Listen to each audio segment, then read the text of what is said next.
Hello, fight family. Seattle Mike fights with friends, and here we are, Amazon Prime. One on Amazon Prime 6. We got Muay Thai bouts, we got MMA bouts, we got just grappling bouts, we got a mixed rules bout that I'm not even sure what that is going to be yet. But if you want to watch along, it is on Amazon Prime if you have that. Otherwise, we'll do the play-by-play here. As always, make you feel like you were there watching it. Let's give a shout out to the crowd. I've seen Robert Kerrigan in the crowd, the Drunken Charge. What's up, my man? Seen King James in the chat before we started. PR, what's going on, my man? What's up, guys? Great card tonight. Yes, Phil D. Roll. Hi there. Yigam, I'm sorry I can't pronounce your name, but hello. Thanks for joining us. Superbon versus Allazov for the Kickboxing World Championship. That's going to be the main event. Welterweights.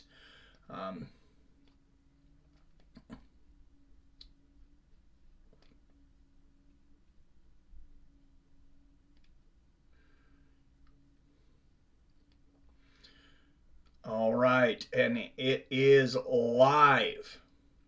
No prelims for this, so there's gonna what there is for this one. It's gonna be post-lims.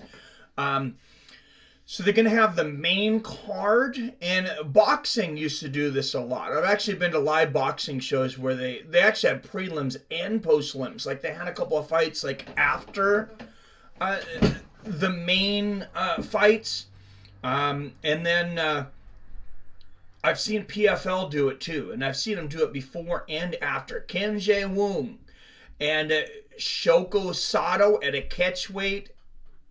He's launching things off. Garry Tonon, #2 featherweight in 1, taking on Johny Nunez. Stamp Fairtex taking on Anna Zerunsak of a kickboxing. Anna is a late minute replacement. We'll talk about that a little later. Also a catchweight kickboxing match between Rodtang, catchweight between Ong Lang Song and Gilberto Galvo.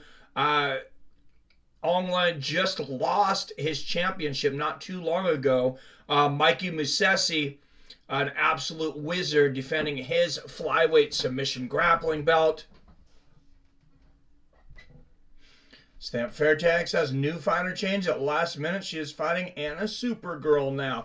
Yeah, so apparently her opponent failed the hydration test. And I was starting to wonder, like, how legitimate the hydration tests were with one. And then, yeah, we see a fight called off because there's been a lot of criticism because basically a lot of the fighters look like they're much, much heavier than the weight that they say they are. Sage Northcutt, the guy, he came over and fought Cosmo, and I believe this guy was Cosmo Alexander. I mean, he looked like he was 20 pounds heavier than Sage, and Sage is a huge welterweight.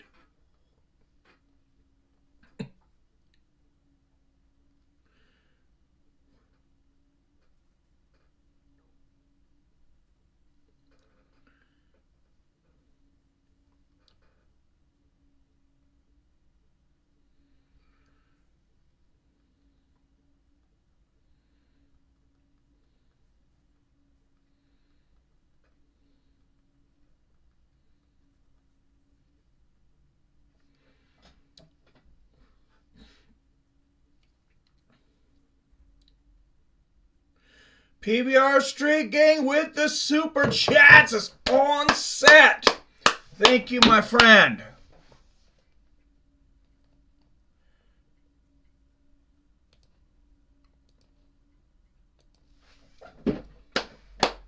Thanks for the chatter. Appreciate it.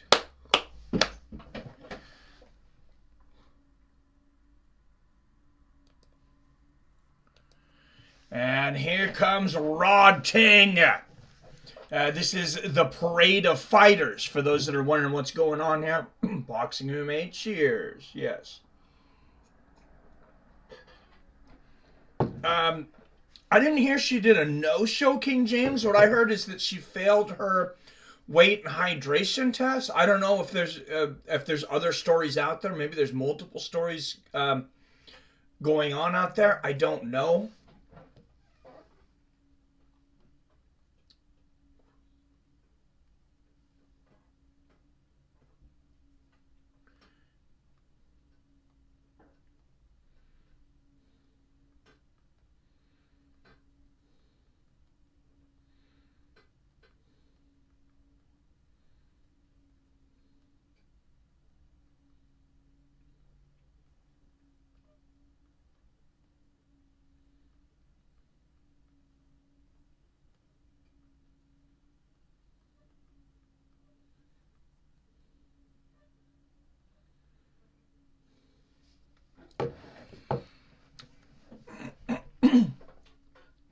Yeah, Stamp Fairtex, always fun to watch. I was interested to see that mixed rules bout, whatever was going on there. But one, they do a lot of cool things. I love how they mix the Muay Thai and the kickboxing in. Of course, we're going to get pride rules tonight, except for the soccer kicks.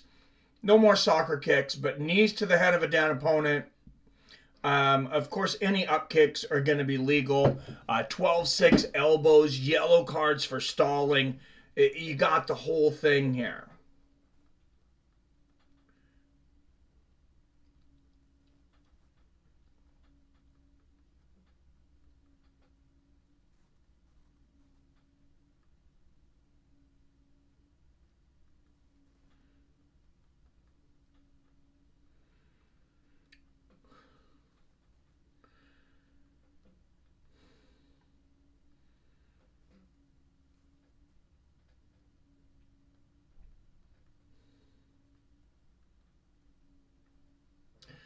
All right, and there are the belts coming out. Of course, every fighter, every finish will get $50,000 tonight. That's the way they do it instead of the performance bonus, like, knockout of the night, fight of the night, etc. First fight is up. Kim Jong-woon and Shako Sato. This is a 149-pound catchweight fight. 35 years old. Shako Sato, 6 years younger, is Kim. Kim will have a 3-inch reach advantage, even though Sato is an inch taller at 5'9". Mike is competing against a Mongolian. Those dudes are cut from a different cloth. Mikey got this, though. I truly believe he's the future of BJJ. I think so, too. So there's your rules. They're just telling you knees to the head of a downed opponent are legal. 12-6 elbows, legal. All that in a bag of chips, right?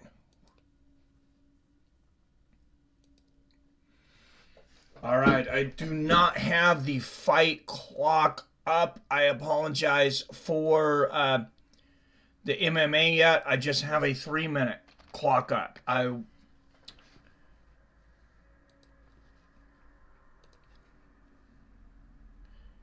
So no fight clock for the MMA bouts tonight. I'll make sure that we have them tomorrow for UFC. There will be a fight clock up for the kickboxing matches. The whole timer thing on OBS, my timer thing, I don't know what the hell happened, but it just basically stopped working.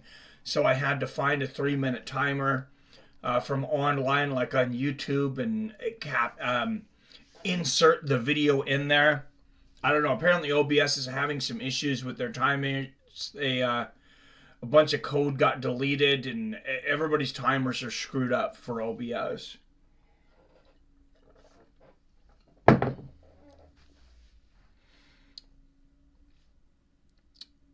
From what I heard, it sounds like they were erasing a bunch of things that somebody thought was old that wasn't being used anymore, and that was not the case. Definitely was still being used by a lot of people, including myself.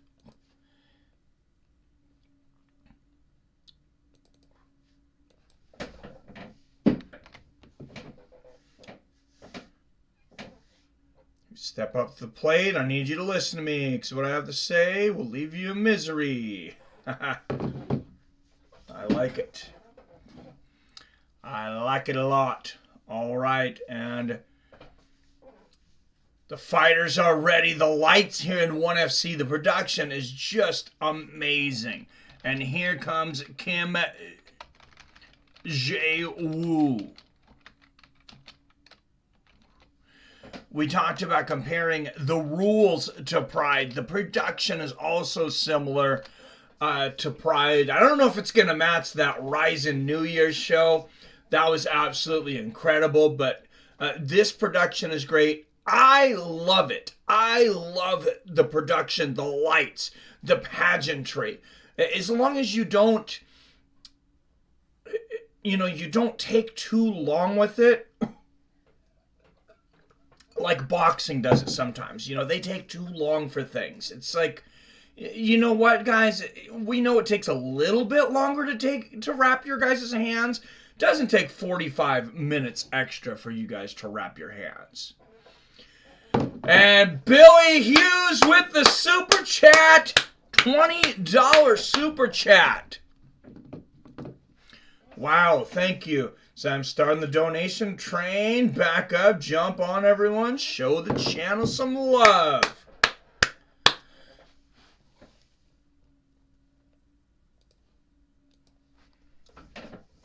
A fight bonus, thank you very much, Billy. We're going to have some really cool graphics going on here and stuff.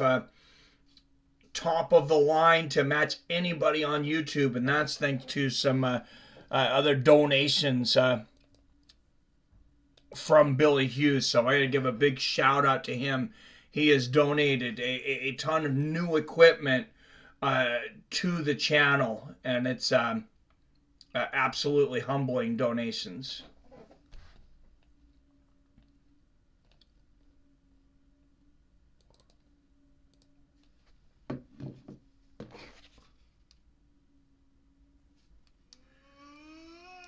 What's up, PR? Next broadcast might be in 4K. Cam, I got him. Be there tonight sometime. I like the ring announcer one uses. Yeah, they're good. It does remind me of like some old school Pride stuff. Referee Vitor Shaolin. He's been the referee for a lot of their bouts. I think he did.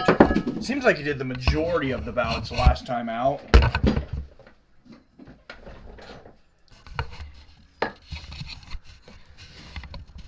Excuse me, guys. I took a nap because I had to work and try to take like a 2-hour nap because I have to work again early. But so if I sound like I'm still waking up, I kind of am. All right, out of the red corner, representing South Korea, they call him the Fighting God, Kim Jae-woo. Woo!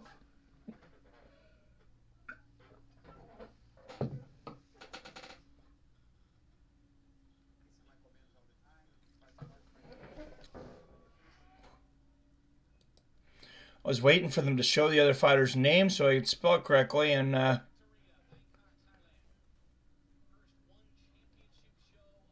never seen them show it, but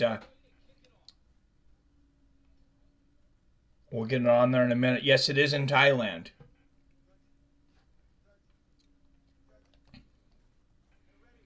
Bangkok, Thailand.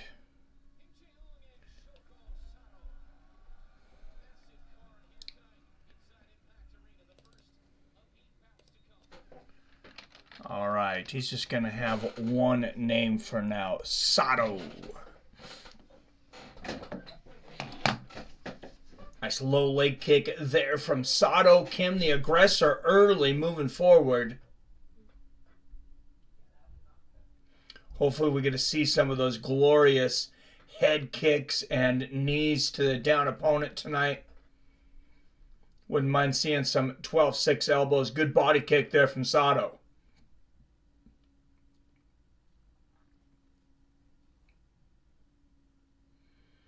Kim trying to cut the cage off. Oh, nice little right hand there from Kim. Kim's got really fast hands. Remember, this fight was a catch weight at 149 pounds. There's a lot of catch weights on this card. I don't know if a lot of people had trouble making weight. Nice 1-2 there from Sato. Good low leg kick there from Kim. Oh, looks like he got him a little low, but Sato says I'm fine. So it wasn't too bad. 335, 34, 33, 32, 31, 330 left here in the first. Nice inside leg kick there from Kim.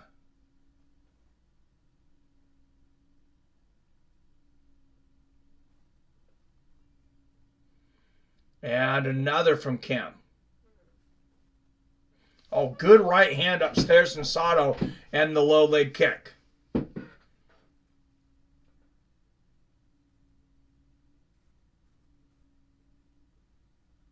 No takedown attempts thus far.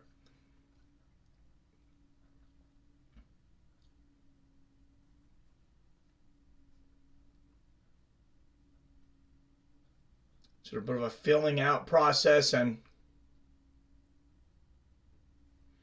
a stalling warning from the referee. No yellow cards yet. Nice little left hand from Kim. Sato did look like he was going to go for a takedown. Sato catches him with the left hook. Nice left hand there from Sato. Nice little shovel elbow there from Sato. Glances Kim. Neither guy completely opening up yet. Oh, good body kick there from Kim. Looks like they landed both at the same time, and a low leg kick from Kim to that front lead leg there of Sato, and now to the inside of the leg. And Sato again does go for the takedown, but Kim easily defends it. Nice little left hook from Sato.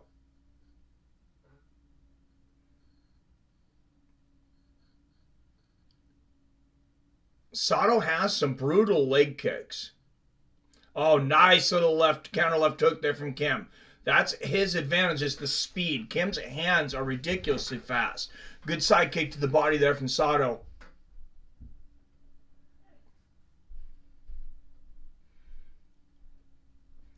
And they knock legs. Looked like they were both going for a leg kick.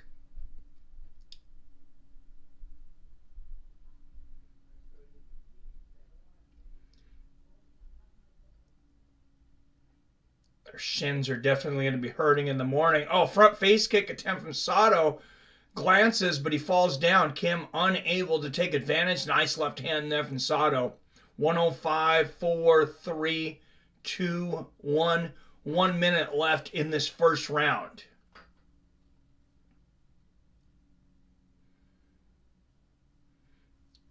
And now it's Sato putting on the pressure moving forward, but he eats a leg kick. That was a bad leg kick from Kim. Sato decides to switch back to orthodox. Body kick there from Sato, and then the inside leg kick. 39, 38, 7, 6, 35 seconds left in the first. Good inside leg kick there from Kim. They are definitely opening up now.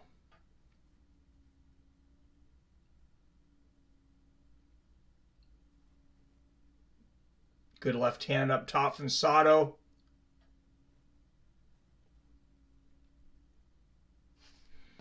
And the referee going to...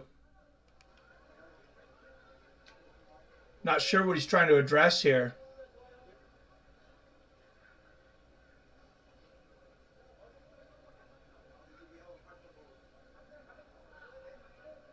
I heard yellow card.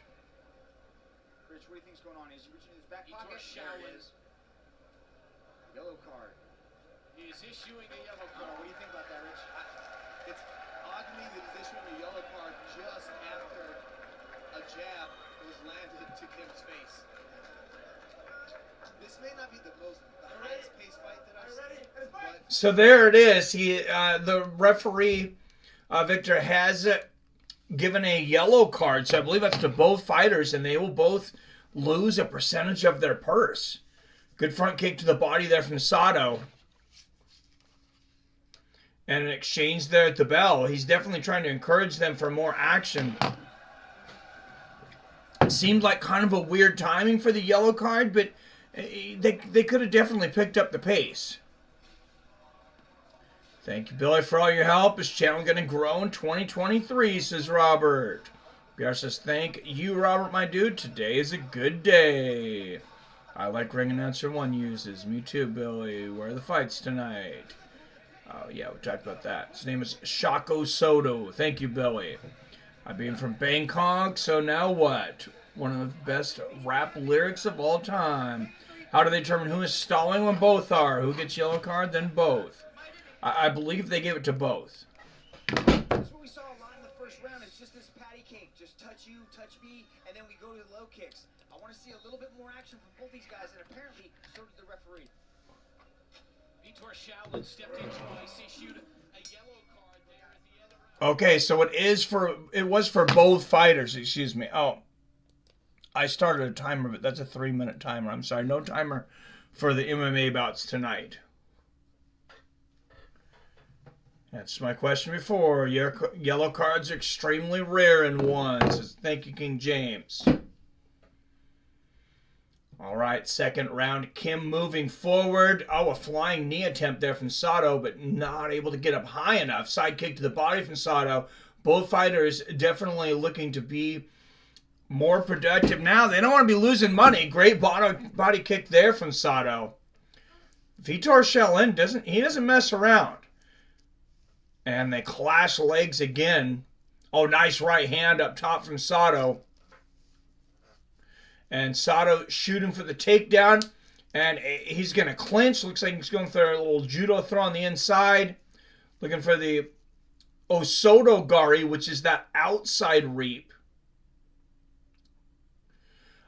Generally, you're trying to get both legs when you do that. So, was unsuccessful. Nice knee to the body there from Kim, back to the center of the cage. Good inside leg kick there from Kim, straight right from Sato.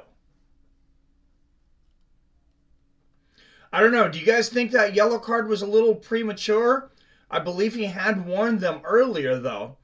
Good left hand from Sato. Oh, beautiful left hook to the body from Kim. That was a brutal left hook and a right hook upstairs for Kim, and now another counter right from Kim. He's really starting to get more accurate with these shots.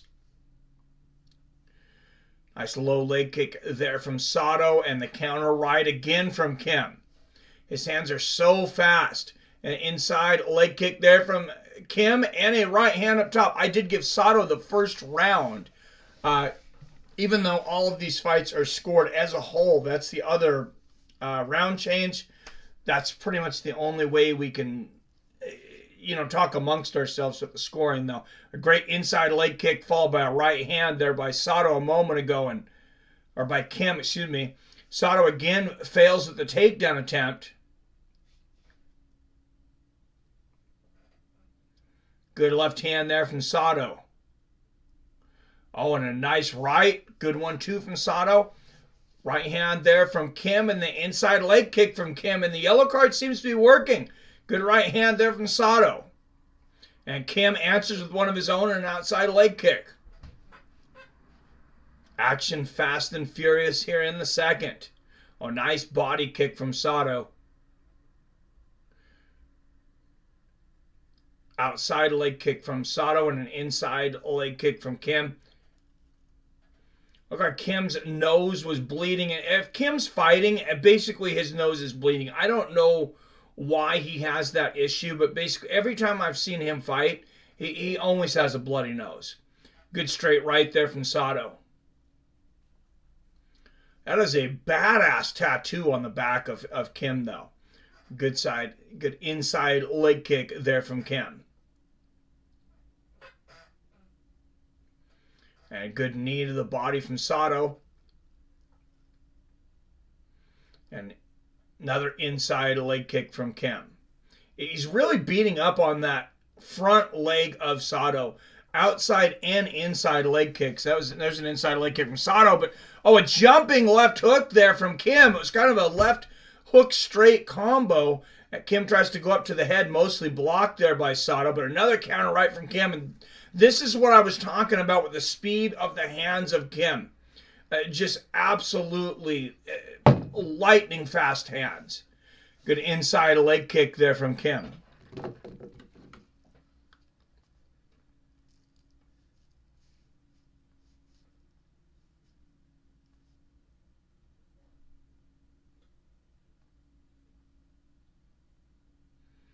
So I was trying to find the name of this other fighter. I know Billy would throw a Shako Sato.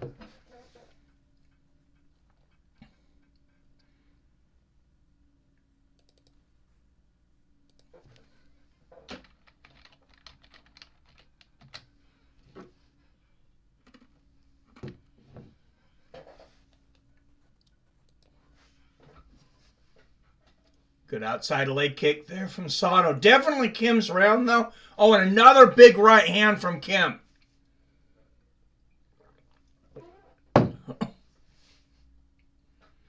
Good counter straight right there from Kim. Kim's hands are so fast sometimes. I imagine sometimes the judges have a hard time seeing whether he landed a shot or not. All right, going into the third. Seeing your post, I bet you're a proud uncle. Oh, from Torin. What's going on, Torin? They were warned. Yellow card was legit. If both got him, I'm cool with that. I agree with it. Think they have a jiu-jitsu championship scheduled on this card? Yes. Mikey Musamedi is defending his belt later on tonight. Also some kickboxing matches. Rodtang in action. Which seems like he's in action pretty much all of these one cards. I think every one I've ever watched. The guy is extremely active. But also the main event, that welterweight kickboxing fight. Few fights are in the work, Torn says. Justin Gaethje versus Rafael Fiziev. I've seen that. Hooker and Meccano. That would be a good fight. And Leon Edwards versus Usman 2. What's up, Jeff Johnson in the house? Good evening, my friend. All right, round 3 here, guys. Chef in the house. He says, howdy, Robert. Yes. All right, Kim moving forward, continuing to put on the pressure. He had a great second round. Sato really was not too effective in the second round. He only won the first round on my card basically because neither fighter was really active. Beautiful right hand there from Sato in the low leg kick, and a good exchange. Both guys land good shots there. Kim getting the better of that exchange. Good body kick there from Kim with that front lead leg.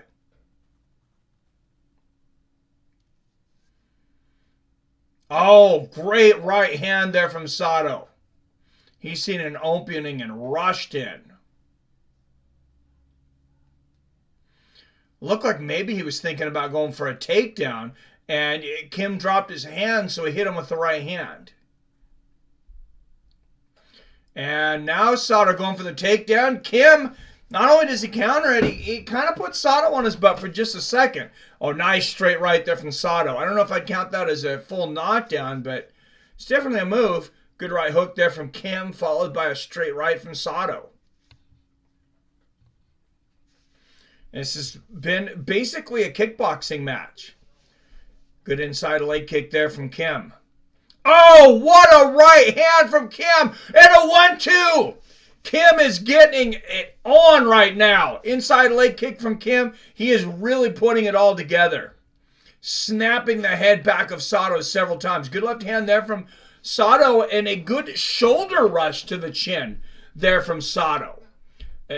If your shoulder strike's going to work, I'm not the biggest fan of it, but the way Sato did it, he just kind of ran in and up top just kind of tackled him in the face. Good right hand upstairs from Sato, and a rare clinch here.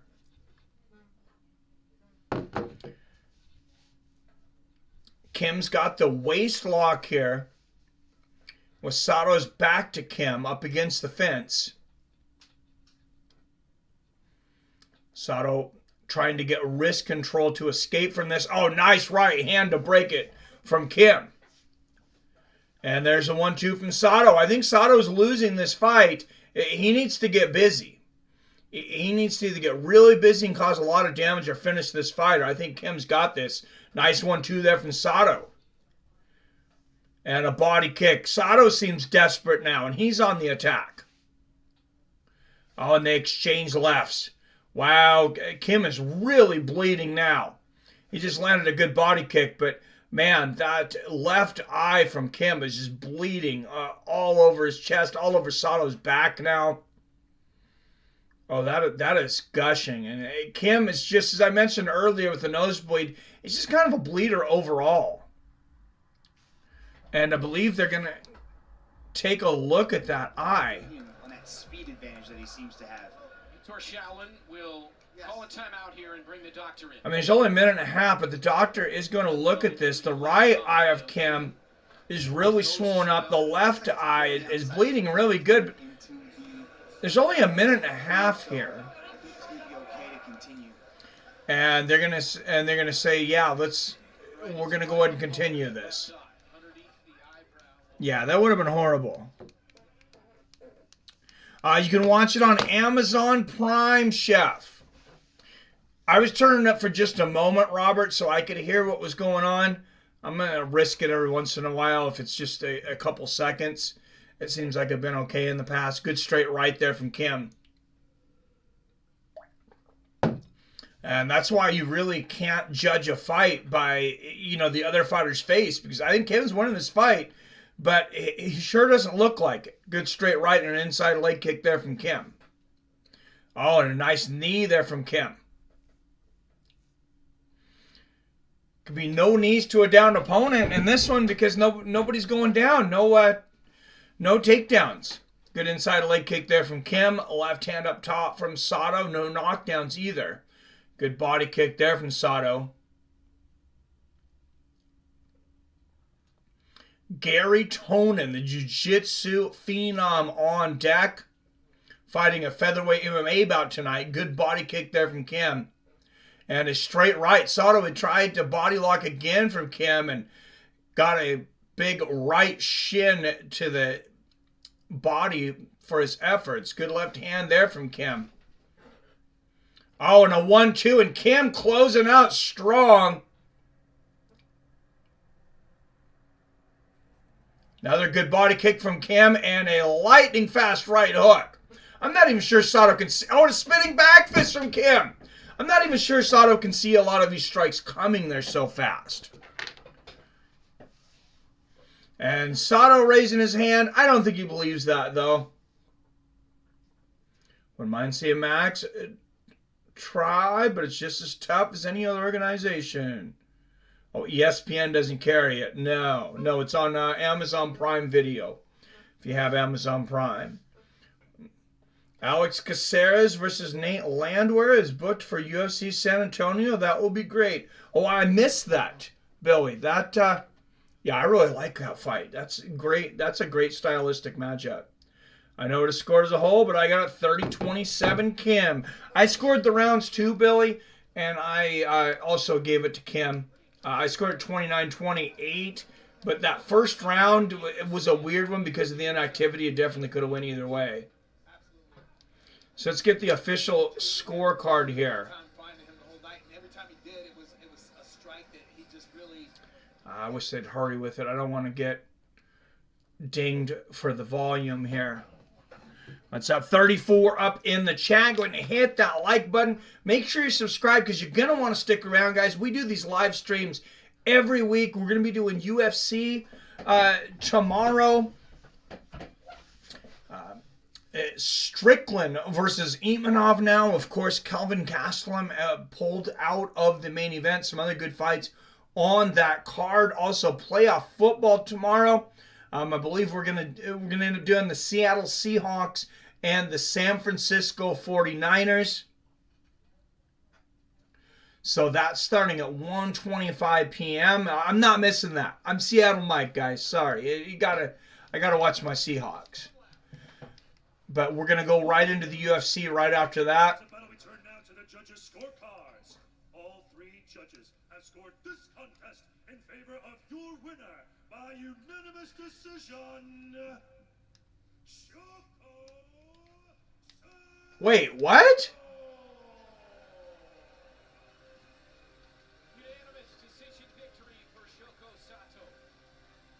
Shoko Sato with the unanimous decision.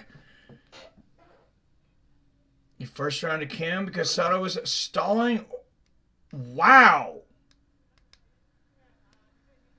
I did hear about PFL adding PFL Europe. I don't know when it's going to come, but what does this speak of, Billy? Haven't heard that. I just seen a little. I just seen a little line on it. Did anybody else score that for Sato? Am I high right now? I'm not hearing anything from the commentators. I guarantee you, and I'm not high. Of course, that's a hypothetical question. I just woke up from a nap. Maybe I'm sleepy, but man, I'm pretty sure I know how to judge a fight, and I was way off on that one, apparently.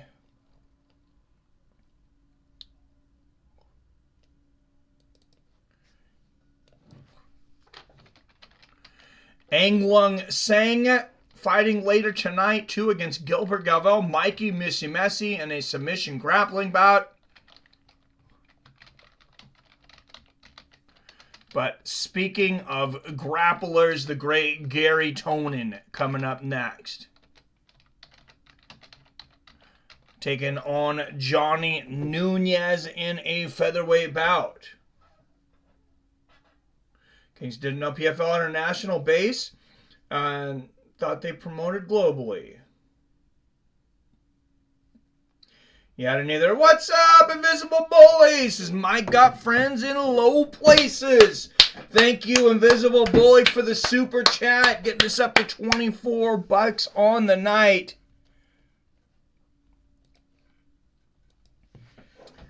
Greatly appreciated. Thanks for the chatter, my man.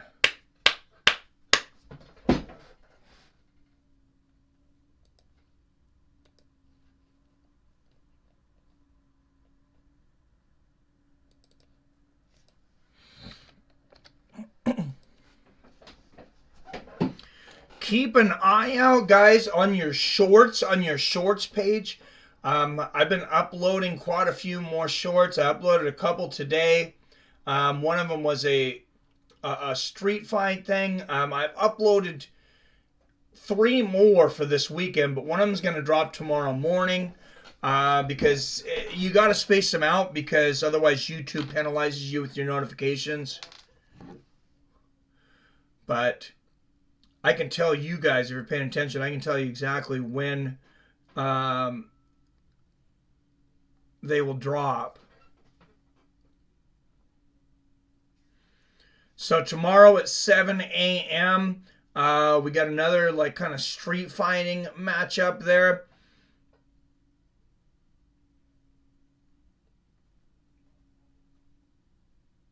Then at 2 p.m., tomorrow, well, I'm gonna have to change that. That was supposed to be for the 15th. I'm sorry. 8 a.m. on Sunday.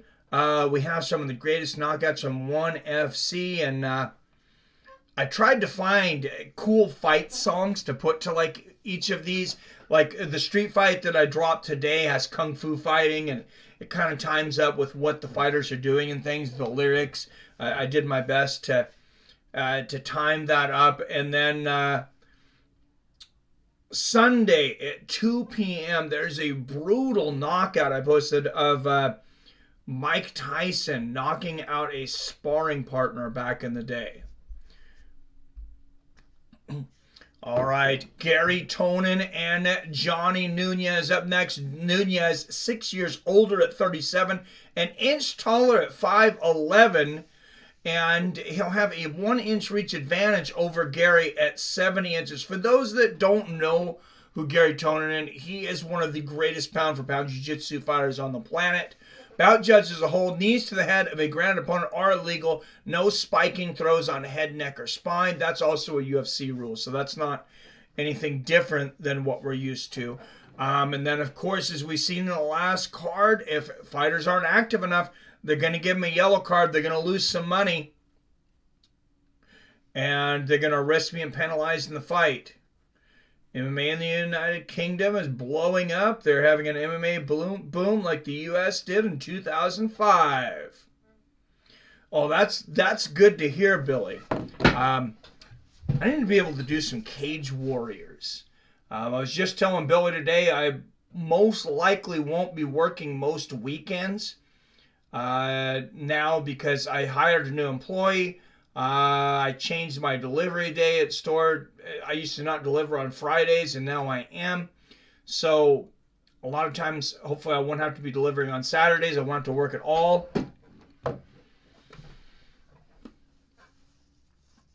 Still, every European fighter's dream is to fight in America, Billy. I guarantee it. Well, I mean, yeah. I mean, as far as MMA, we are to MMA. And I know some people would say it was Japan, but we are to MMA what, what Thailand is to Muay Thai. Every Thai fighter, I guarantee you, wants to fight in Thailand. And every MMA fighter wants to fight in the United States. Speaking of which, did you see, Billy, that ONE FC tickets went on sale for Demetrius Johnson versus Moraes 3, and it's going to be in Colorado. I believe it's May 5th. So yes, it's because it's Cinco de Mayo. That's how I remember it. So Johnny's definitely going to want to take this one. Keep this one on his feet. Gary's obviously going to want to take it to the ground. Gary's striking has been getting better, but of course it's not his bread and butter. If you ask fighters, they prefer fighting at home. Their crowds are wild, straight diehards. Nice. PFL may be aiming to have season winners from North and South America, Australia, Asia, and Europe, and then have champs fight each other. That sounds like a good idea. America or Asian seems fighters' ideal goal. Yes, UK fighters love to fight in front of the home UK crowds. Hell yeah, they do. Damn, that's cool, he says. Most fighters fight to get the fook out of where they're from, especially from a small town or city, whether American or European. Even Paddy Pimblett realized that eventually. European fighters know the check grows once they establish American popularity. Well, and the crazy thing about it is they establish themselves in their own country by fighting in America. It's not necessarily that they become so popular here.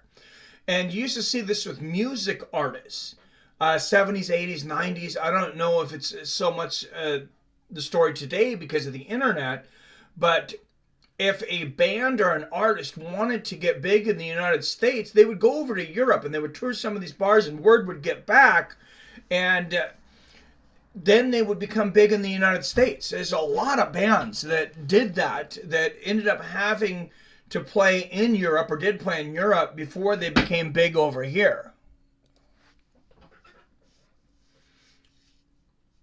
Point is, the prize money in Europe is catching up, so they won't have to fight in America. UK fighters make more money when they fight in UK. Robert said, my whole point. Yeah. No, that would be a good thing. The pay in MMA in the United States has got to come up. So if it's less in Europe and stuff, I can just imagine, for me, it's just like it's not enough incentive. And I don't even train. Like I said, I don't train for a living. I'm not putting all the money and stuff out. But guys, I am not getting in the UFC and fighting a UFC fighter for $10,000 or $12,000. 10 win and 10 show.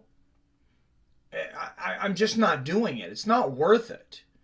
I mean, I know it's more worth it for a young fighter that's trying to build his way up and get paid more in the future. But you look at what some of these fighters have gotten paid. Hey, speaking of U.S., Herb Dean, the referee for this one. And you see some of the tragedies they face later in life, and they end up dying broke. All right, 7-2 representing the United States of America out of the blue, corny John Johnny Boy Nunez. Boxing is a little different. It's been established for 100 years. MMA on that level yet in Europe. Hope you're right. But all right, and out of the red corner, out of Team Henzo, 6-1 as a mixed martial artist. They call him the Lion Killer, Garry Tonon. You should be excited about this bout. If you don't know why you should be excited about this bout, you're probably not a Brazilian. You probably don't watch a lot of BJJ matches. But Garry Tonon is the real deal. Absolute BJJ royalty. And a touch of gloves, respect between these two fighters. What's up, Digital Graffiti? Phil Peroni, guilty or innocent? Guilty, dude. He flagged the cops down and told them what he did. I mean, the story, I don't think is any better than what he told them. I did do a video on it. In between rounds, we'll talk about exactly what happened, though. Good right hand there to the body from Nunez to start things out. Oh, and a right hook to the body, right uppercut upstairs from Nunez. Tonon getting the body lock. He wants to get this down to the ground as quickly as possible because Nunez has dangerous hands. But if Garry Tonon gets this down to the ground, the chances of Nunez escaping without being submitted, in my opinion, are probably slim to none. Or Joe Rogan and Eddie Bravo talking about Garry Tonon like 10 plus years ago when he's dominating leg locks and jiu-jitsu. Yeah, he's a different kind of dude. Good knee to the body there from Nunez. But yeah, he's a different kind of submission guy. And he, he trains with the greatest, the greatest jiu-jitsu artists on the planet.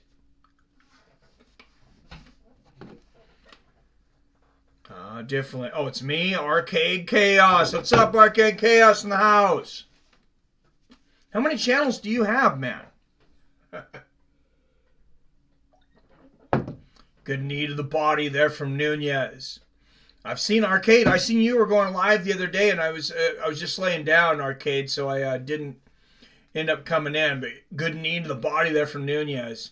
You can check out Arcade if you like classic video games. I mean, he's always doing the classic video. Oh, and Tonon grabbing a Kimura, and he basically takes Nunez down. He started this from standing. We'll see if he's able to finish it.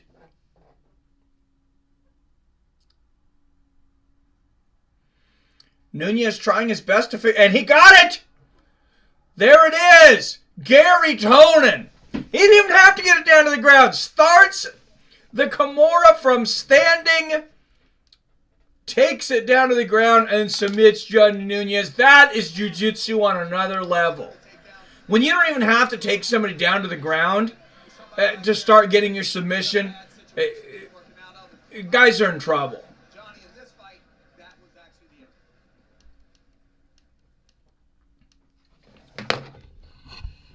Tap or snap Nunez. He taps. Smart man. Tonon is an animal. Wow. Yes, he is. Oh, yeah. His shoulder was going to be jacked if he didn't tap.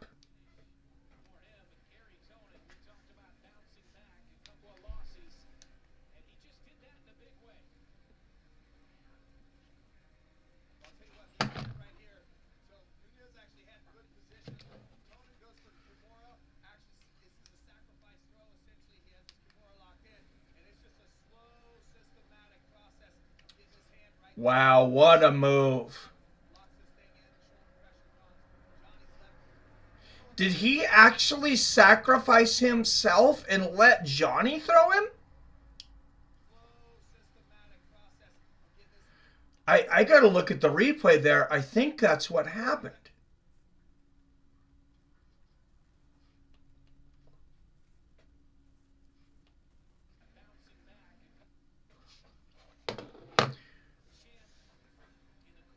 Bernie admitted to aggressively throwing into the bath where she ended up with cracked skull. Didn't sound like an accidental soap slip. No, and there it is. That's from King James. That's exactly what happened. There are a few more details, but at least from his story. But let's watch this. Okay, so it was kind of a sacrifice throw. It wasn't that he gave himself up in the throw. Just found the PlayStation 3 UFC featuring Pride 2 bad. I can't play it. I don't have a PS3. Oh man, that sucks.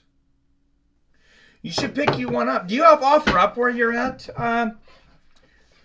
Arcade Chaos, I should have picked it up the other day. I tried to pick it up for my daughter because she wants a PS3 actually now. She has a PS4. We have a 3 here, but she's living in Spokane and she likes the PS3 games better. I had found one on OfferUp with 18 games, and they were good games. And somebody was selling it for $60. And but as soon as I messaged him, he said somebody was already coming to pick it up. I said, if he doesn't come, I said, you know, let me know and I'll be right there. But it was already gone. Donner Death Squad. Thank you, Robert. I couldn't think of it. John Donaher is the trainer there. Of course, Gordon Ryan, the greatest jiu-jitsu practitioner in history, also training on the Donaher Death Squad. So he was on drugs, didn't know what he was saying. Never an excuse. Never an excuse, Arcade. It's Johny Nunez, Misha Tate's baby daddy. I think he is. Wow, Small World MMA is. Oh, I did not know that, Billy. Wow. She had bruises literally from head to toe, and his right knuckles were swollen when he was arrested like he was beating on a heavy bag. No way, Billy. Is that true? How did I not know that? Huge Knoxville fan. So the story from Phil Baroni. So this is the story that was printed originally is Phil Baroni flags down a cop, and they're in Mexico. So he flags down this cop, and he says, hey, my wife is dead. I need your help. He says, you know, we had an argument. His story was his wife had just told him that, is his wife or girlfriend? It might have just been a girlfriend, but that she had cheated on him. That's his story. They were both drinking beer and smoking marijuana, and she said, hey, I cheated on you. He gets upset, says, hey, you need to sober up, go get in the shower. She doesn't want to get in the shower. This according to Phil Baroni. Like I said, at that point, Phil pushes her into the shower, and her head bounces off of the wall. She gets into bed, and I know this sounds like a BS story, but like I said, this is Phil's story. So she gets up and gets in bed and says, hey, I'm hurting. I need another beer and a cigarette. Which, yeah, that's exactly what you want to give to somebody who has a concussion, is another beer. So he says he goes out of the hotel, gets her a beer and cigarette, gets down and lays down in bed with her, goes to snuggle up with her, and she's not moving. There's blood on her head, and he realizes she's dead, immediately goes out and flags down a cop. So that's your best case scenario. As Robert said, there were bruises up and down her body, and why was Phil Baroni in Mexico? Because he was facing charges in New York for domestic violence and domestic assault against another female. And he has had several of those charges throughout his career. And yes, I was a fan of watching him fight at one time, but at this point, you gotta say, I have to say it. The badass Phil Baroni, he's a piece of shit. Dude's a piece of shit. Dude was not just a multiple-time wife beater, and now he's a murderer, and he's probably going to die in prison. I know Robert posted a thing on our Facebook, Fights with Friends Facebook group, that he was going to get 50 to 70 years, possibly. I don't know if he pled guilty or what the deal is, but he's going to have to get a public defender because he's broke as a joke. I don't even know where he got the marijuana from. Either his girlfriend bought it or he stole it or something. I don't know. This guy's so broke, it's not even funny. And many, many people have reached out to help him over the years, and he just was his own worst enemy. He would refuse the help. Josh the Punk Thompson used to train with him, reached out to him. Of course, what was it? Strikeforce, former Strikeforce and Bellator champion. Josh the Punk Thompson, former UFC veteran. Anyways, reached out to him years back before he had some of these problems, and you know, just couldn't help the guy. It was just a guy that he was just determined to be his own worst enemy. According to Josh, he definitely had brain damage, definitely had some slurring and stuff, and, you know, that's sad. But no excuse. Somebody had mentioned the weed and the alcohol. So this is just my opinion, but how I feel about this is the same way I feel about if a woman hits you, don't hit her back. If you can't handle getting drunk or getting high, if you cannot handle the amount of intoxications in your body and you went out and got so intoxicated that you were out of control, you cannot tell me you were not responsible for the things that you did in those situations. I personally don't know anyone that becomes violent under marijuana. Maybe you guys do. I'm a happy drunk, though. I'm very lucky in the fact that, you know, whether it's marijuana and alcohol, and those are the drugs I've tried, you know, whether it's been marijuana or alcohol, I am a happy drunk. I'm definitely a happy stoner. You know, it just makes me laugh. It makes me silly. Definitely doesn't even make me consider violence. But I know some people do, especially with alcohol. There are definitely some violent drunks out there. What's up, Josiah Perez? Oh, I'm late. What's going on? What we talking about? We were talking about the Phil Baroni situation that somebody had brung up, but Garry Tonon just submitted Johny Nunez with a beautiful Kimura. If you missed it, if you're not watching along, you can watch along on One Prime Video, guys. Doesn't surprise me that somebody who isn't all there becomes MMA. Yeah. Stamp Fairtex and Anna Jarun-Sak up next. A strawweight kickboxing match. And I will have a time clock for these ones because I have the 3-minute. I promise I will have the 5-minute tomorrow.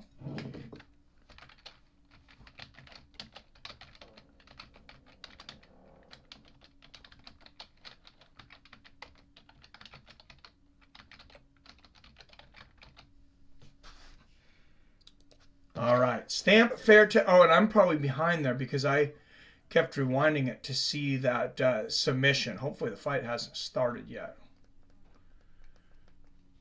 So let me get live here.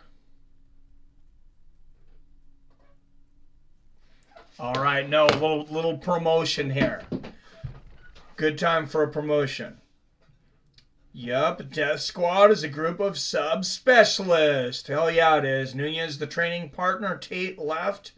Brian Caraway for her. She was with Brian for like 15 years. Are they together now? I think I kind of remember that now.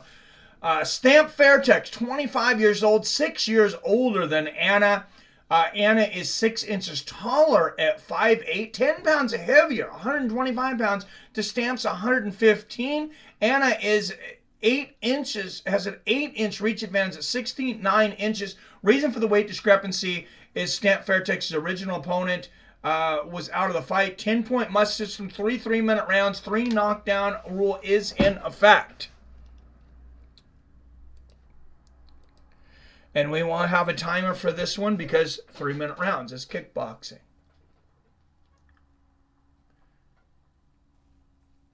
I'm in New York. I'm pretty sure there is. I told you last year you can have the UFC and the WWE game I have for the PS3. Either send me an email or a text message. You have my phone number, I believe, from the last time I called in. I didn't save it. Don't put your phone number on here, though. If you don't mind putting your email on here, I think I might have lost it, Arcade. But yeah, I'd appreciate that. Thank you. Yeah, I'll play it. If you don't have a PS3. Apparently she was beat so bad that Phil couldn't have gotten away with it. She must have slipped in bath. Phil won't survive long in Mexico's deadliest prison. Well, that's the other part that I forgot. So since Phil's so broke, he's going to have a public defender. And in Mexico, with the public defender, it's so backed up, you're going to be in jail for 5 to 7 years before you even get your court date. So not a good situation. And me and Robert have both talked about this at length, that, you know, they're not going to put up with that in these Mexican prisons. The people that are in there carteling things, being that he killed a woman, he'll probably be murdered in prison. And you're exactly correct, King James. Ex-UFC fighter Kane Carrizosa was arrested. That name doesn't sound familiar. 3 days ago in domestic violence, oh, so that's horrible. That story very well may be true, but it's still his fault. Plus, ex-UFC fighter Rocco Martin arrested 2 days ago for assaulting a police officer. Jesus. Maybe CD is finally coming alive with these old UFC fighters getting arrested. Yeah, that's kind of what I've been afraid of, man. Adam from Allen in the house. What's up, my man? Mexico is no place to do time. Hola, amigos. If you do anything to a canine, it's assault on a police officer. Yes, this is true. Whether you really assault a cop or you threaten his life, I think it's pretty much the same charge. Oh, that's crazy. A lot of quick trigger guys into MMA to help develop discipline, says King James. You're right on that. Can't believe you guys are even wasting time talking about Baroni. He is gone forever. Bye-bye. I don't think they do public defenders in Mexico. P.S. I was born in Mexico, still have family that lives there, and I do go to see them. Not recently, but this is not how the process works in Mexico. Chance of you going before a judge after you've been arrested for murder takes years and years before you even go in front of a judge. Most of the time, they forget about you unless you have connections. Oh, wow. Along with the Mexican Mafia, trust me, they're already waiting for his ass to hit the yard. Mexican Mafia kill women every day. They don't value life at all. What's up, Raul Duke? Stopping by to drop a like. Well, thank you, sir. Thumbs up to you, Raul Duke. Hang around for a while, though. We're coming back tomorrow for UFC Fight Night and Seahawks versus Niners. I know with football coming in, a lot of you are football fans. I know Robert Kerrigan is a Philadelphia Eagles fan. So congratulations on your Eagles. They had a hell of a season, but they won't be playing this week because they got a first-round bye. Best record in the NFL. I believe they only had one loss. So, Stamp Fairtex. This is going to be a tough fight for Anna Jurinsek. I want to know what the heck happened, though. So, her original opponent, they said, was unable to fight because they failed hydration tests. So, then they bring in somebody that's 10 pounds heavier. Stamp's literally fighting somebody that has an 8-inch reach advantage. She's, what did I say, 6 or 8 inches taller, and she's 10 pounds heavier. The one championship belts are the best. They shine like no other. Oh, they are huge, too. No protective service. One greenlit in Mexican prison.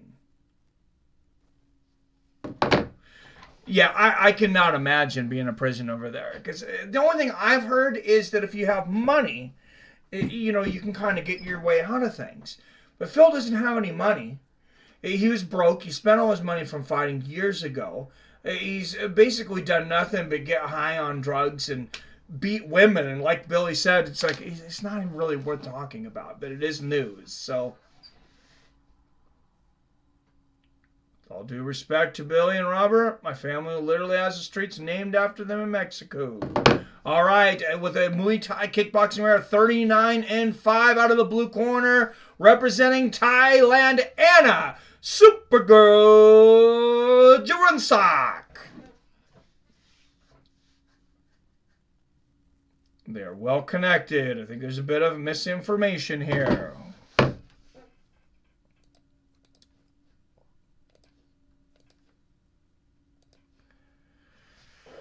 All right, and out of the red corner with the Muay Thai kickboxing record of 63 wins against 17 losses, also representing Thailand, the legendary Stamp Fairtex. 26 pounds of gold, best belt ever on Fight for One, just for that reason. Please tell me where the one that I said is in my information. Love to know. All right.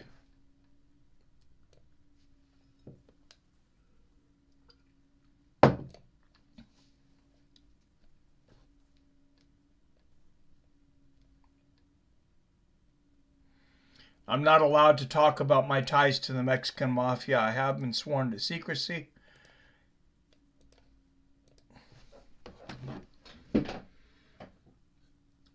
Does the mix card bother anyone? I like that you get MMA, kickboxing, and grappling on the same card. So do I, man. And there's Arcade Chaos. Oh, nice one, too.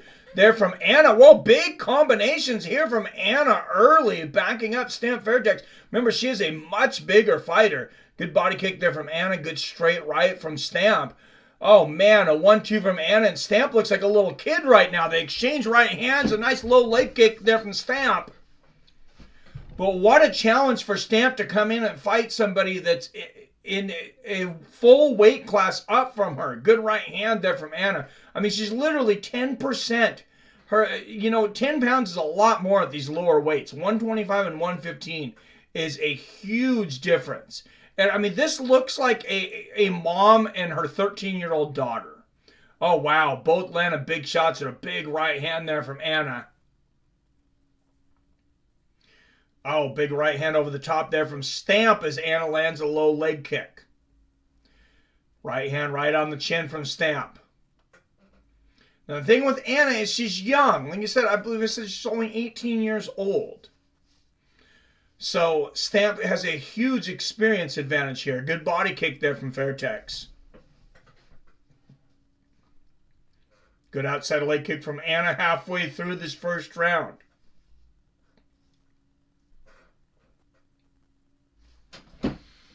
And 40 up in the chat. Don't forget to hit the like button. Good one, too, there from Stamp.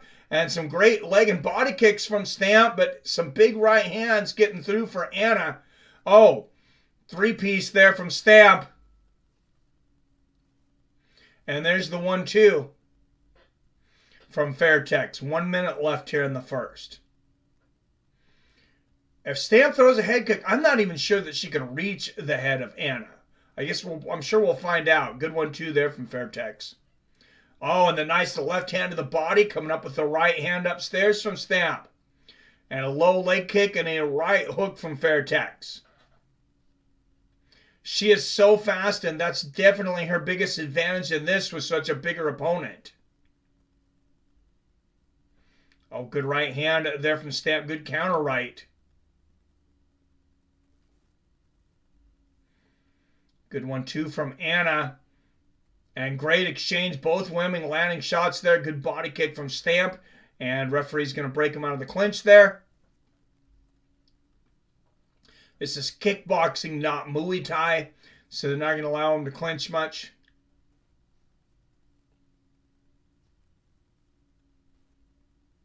Oh, nice left hand from Stamp at the bell. And man, Anna really started out bullying Stamp at the beginning, but Stamp came back. She started to find her momentum, started to get inside and figure out the timing of Anna. I mean, that 8-inch reach disadvantage, just really gave her troubles early, but, she figured out how to get inside of it. Definitely a decent first round. Robert Karen, so I'm considering OG. So drugged for them for 15 years. Damn. Why is this UFC still using that Apex? I don't know, man. Mike's the only fight I'm looking forward to. Mike's the only fight I'm looking forward to tonight. Says Robert. Demetrius Johnson in the crowd. There it is. Friday, May 5th.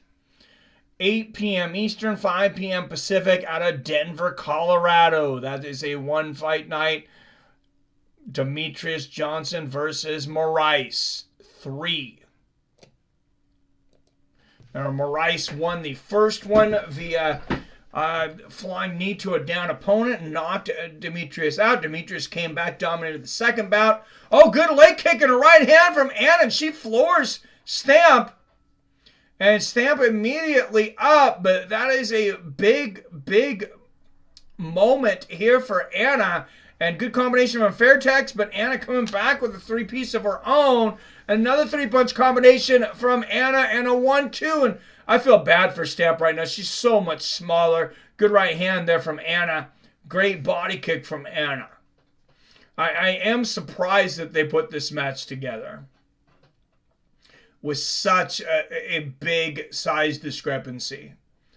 I know it was a late moment. Good left hand there from Anna. And they had to find an opponent, but you couldn't have found a 115er? I don't know. Oh, good 1-2 there from Anna. Good little leg kick there from Stamp. And a nice jab and a big right hand on the chin from Stamp. A big combination there from Anna.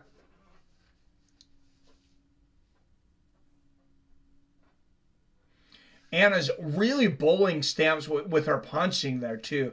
I mean, like I said, just look at their arms. You can see how much longer Anna's arms are. Good leg kick check there from Stamp. Nice counter right there from Stamp. Oh, left hook and right hand lands for Anna. Good body kick there from Fairtex.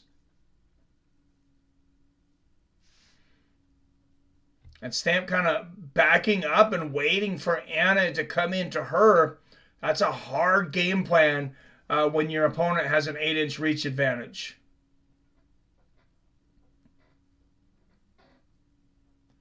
Good low leg kick there from Anna.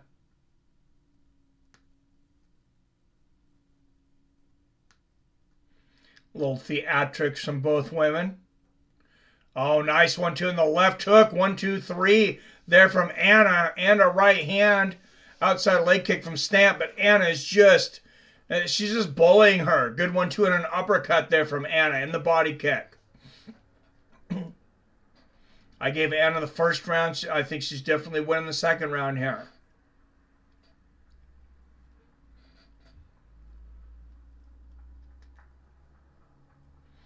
Oh, head kick attempt there for Anna. It doesn't quite make it through there. I think she kicked overhead. Good 1-2 there from Anna. Good combination body head there from Stamp. But Stamp's, she's seeming a little demoralized. Another good combination from Anna. She's smiling, but, I mean, she's eating a lot of shots. And we'll go to round 3. But, man, just a dominant round there for Anna Jurunsak. And just, like I said, in my opinion, probably a fight that really didn't need to happen. But, who am I to judge?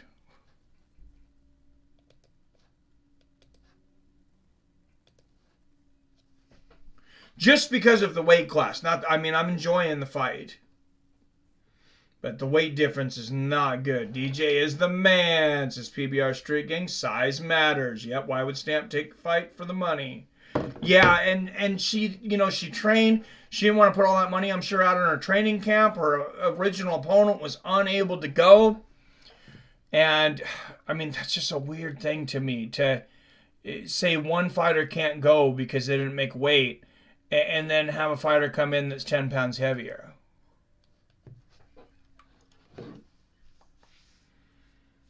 Wish DJ would cover more fights instead of playing video games to entertain the kids. He's excellent at fighting breakdowns for rookies. He is very good at it. Good front kick to the body there from Anna to start up the third. Stamp catches a leg kick and lands a nice body kick. I'm not sure what the warning from the referee is here. I guess for grabbing the leg there? You can't grab a leg. You can't catch the leg in kickboxing? I guess not. It's not Thai boxing, so. And Stamp blocks a head kick attempt there from Anna. Good body kick from Stamp. Anna answers with one of her own. But Anna had the knockdown earlier. Stamp definitely needs a finish here, and I'm just not sure how she gets this done. 2017 Anna Jurunsak on my card so far. Good 1-2 there from Anna.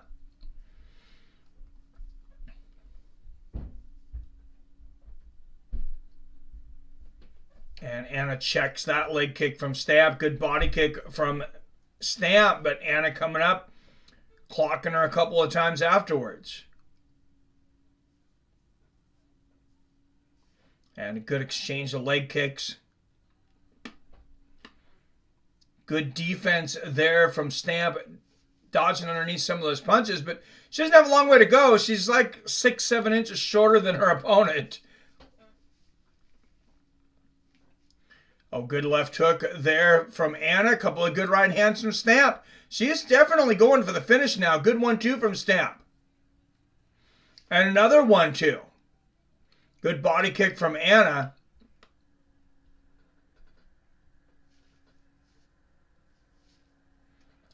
The right hook there from Anna and a good body kick there from Stamp. And that's why, you know, a lot of these great Muay Thai fighters have a considerable amount of losses, and they'll have an insane record of, like, you know, some like 300 fights, because they just fight. And sometimes they fight like this, where they're outweighed by 10 pounds, or they just fought, you know, the week before that and the week before that. Good right hand there from Anna, and another. Oh, good combination there from Stamp. 5-punch combination. Nice left hand on the chin from Fairtex. Fairtex might at least get one round out of this. Good left hook there from Anna.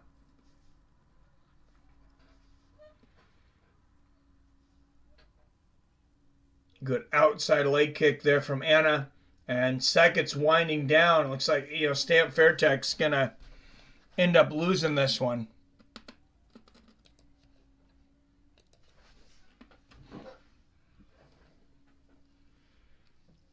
DJ loves games. What can I say? I decided to attract more subscribers if he entertained real fans, but it's his channel. Oh, does he play games on his channel? I didn't realize that. Stamp's only 19 years old. I keep forgetting that. Yeah, she's young. She's legal, though. Oh, that's right. There's supposed to be mixed rules. That's what Stamp trained for. Yes, yes.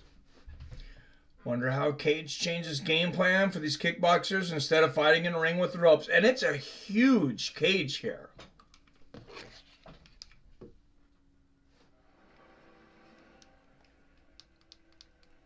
All right, well, they give us the official decision here, but I don't expect to be surprised here.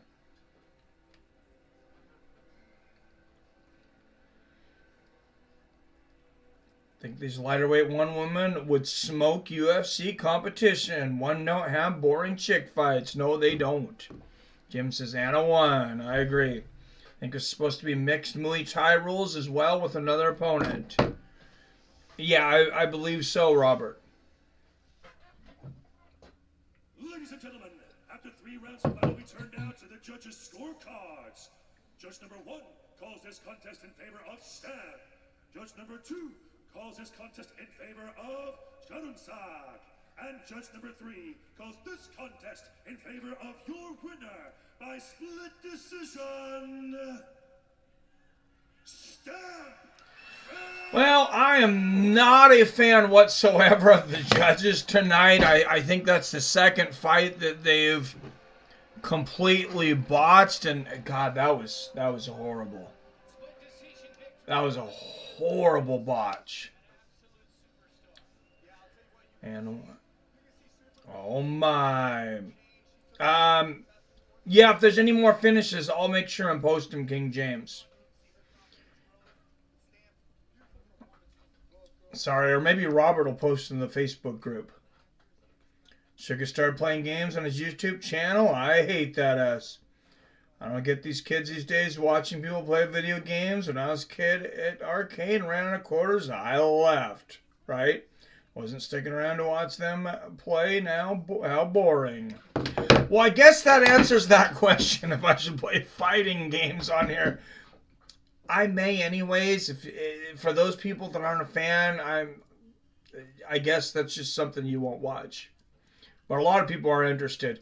Stan Fairtex improves record to 64-17. I mean, I don't get it. Wasn't there a knockdown in there too? I could have swore there was a knockdown the first. I thought Stamp won the 3rd round, but she definitely lost the 2nd and 3rd. Drive me nuts, Robert. I don't understand the entertainment value of watching kids playing video games.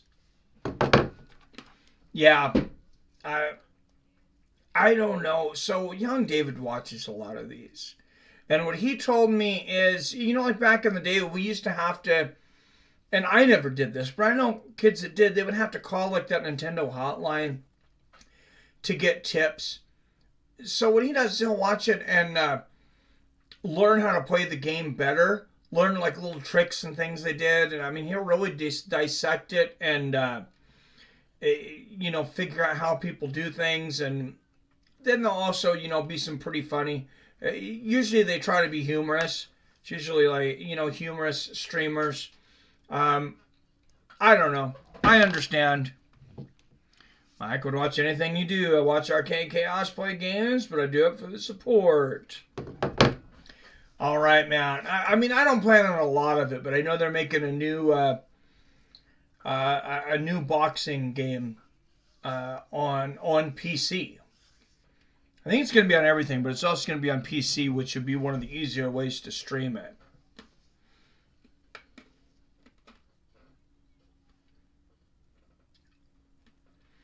It was called Esports Boxing Club to begin with. I believe they changed the name to Undisputed. Yes, Undisputed, which, you know, I had thought that Undisputed was the name of the last fight night. Maybe I'm wrong.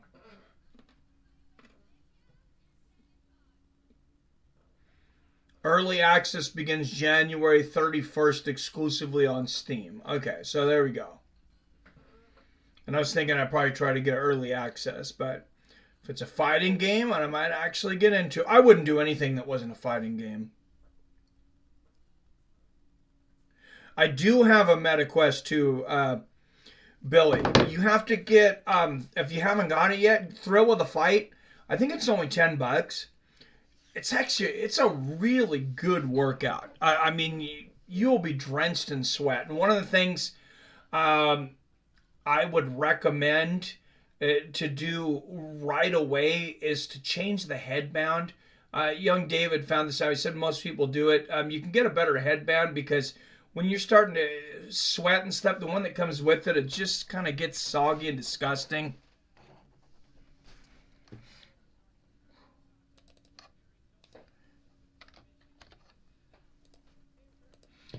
All right, next fight up, Rodtang Jitmuang against Jiduo.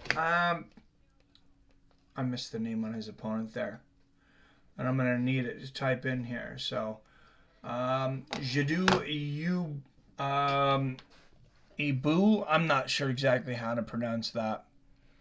I'm not good at pronouncing some of the Oriental names and Mongolian names and things. I've gotten pretty good at the Russian because there's so many Russian fighters in MMA now.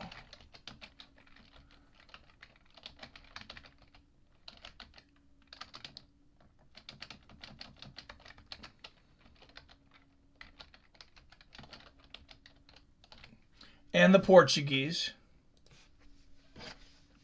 And I took Spanish, so I can usually figure out how to say those names. But guess fighting combat sports makes me old and outdated in today's feminine ways. You calling us feminine, King James? No. That thumbs button, subscribe if you're new here. Thank you, Billy. I'll pick up a MetaQuest when Google allows you to watch live UFC fights on it ringside. So they did do one. I haven't checked this out yet, Billy. If you check it out before me, let me know how it is, and vice versa. If I end up remember to watch it now, I'll let you know. But it was, oh God, it's not Titan Fights. It's one of the other like kind of minor leagues. LFA. They did an LFA thing. That was the whole reason that Mark Zuckerberg, I guess, was there for that UFC fight night that everybody was upset about as he was mapping the cage out. And then they did an entire VR event for LFA, and I kind of forgot about it until you mentioned that, so I do mean to go back and watch it now.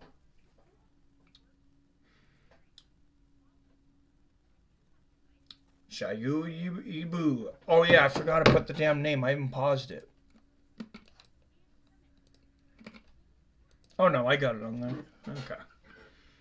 Never clicked on a DJ's 3-hour video game post and only click on his fight breakdowns. I don't blame you, King. That's a long time to watch video games, and I've done a little bit with video games. Like in the past, I think I've done less than 5 videos with any video games in them. I did some UFC and stuff, but when I'm doing them, usually I'm just like BSing with you guys and talking about MMA like I would be on a regular stream anyways. So I suck at first-person shooters. I can't even play them well. Why the hell would I watch them? All right, guys, I'm going to go get a little bit of water. For those that I would appreciate if you support me and just hang out for a minute, because I'm gonna throw an ad up. So if you just, you don't have to watch it, but if you just don't change the channel, I would appreciate it. That way, we get a couple cents to support the channel. And I will be right back. Some of you get an ad, some of you won't.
All right. I thought we'd seen, correct me if I'm wrong, I thought in the past we'd seen Rodtang in Muay Thai bouts. Tonight it's a kickboxing bout. So I'm assuming he probably does both.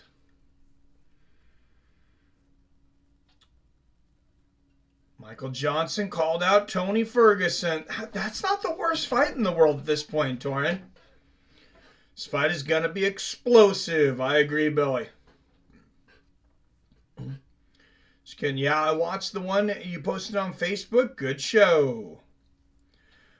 Tony and Michael would be a fair and worthy contest. Yeah, I would definitely be interested in that. So Robert has been just killing it over there on the Facebook, on the Fights a Friend Facebook page. He's basically running that. Putting all the videos and stuff on there. If you're not signed up for the Fights of Friends Facebook page, let me give you a link to that now.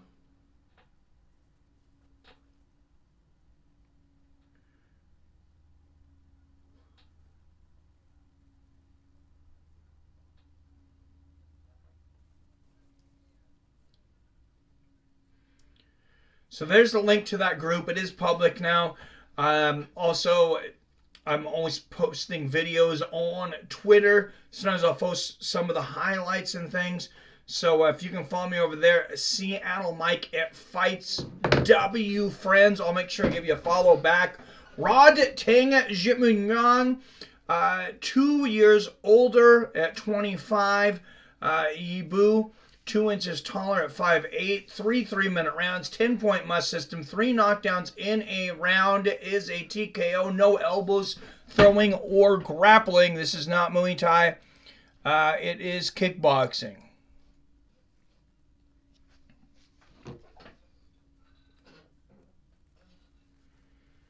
Likes Kung Fu post with neighborhood fight is groovy. Thank you, King James. Tron says, I believe I'm in the groove. Yeah, I think you've commented over there. Thank you. Thanks for the link. I can watch them once posted. Nice. Mike Clink live You're behind from pausing it earlier. All right, thank you, Billy. Thanks for the reminder.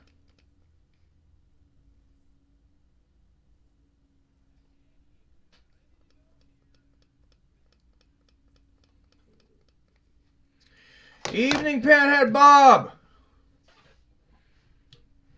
Just wondering how you guys would feel about me posting street beefs. So follow that channel as well. Give our channel some more content. Definitely post street beefs. I'm friends with Fire Chicken over there at our local street beefs. The Street Beef Scrapyard. I've not made it over there.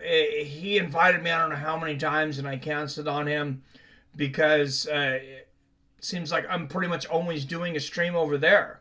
Or, you know, a stream here, and his stuff's only on Saturdays.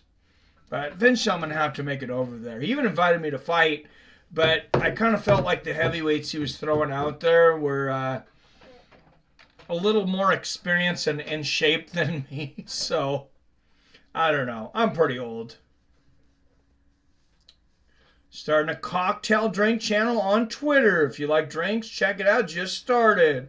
Go ahead and put a link up to a PBR Street Gang, and I believe I'm already following you over on Twitter.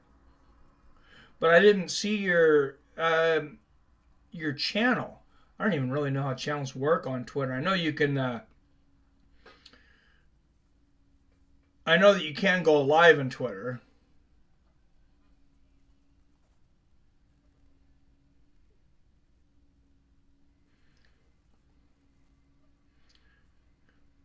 Tune to DJ for street beef breakdowns. Oh, I didn't know he did those. I'm going to have to check out his channel. Thank all you guys who follow Facebook group. I try to respond daily. If I not respond, I'll respond the following day. PBR, I'm game. What's your channel?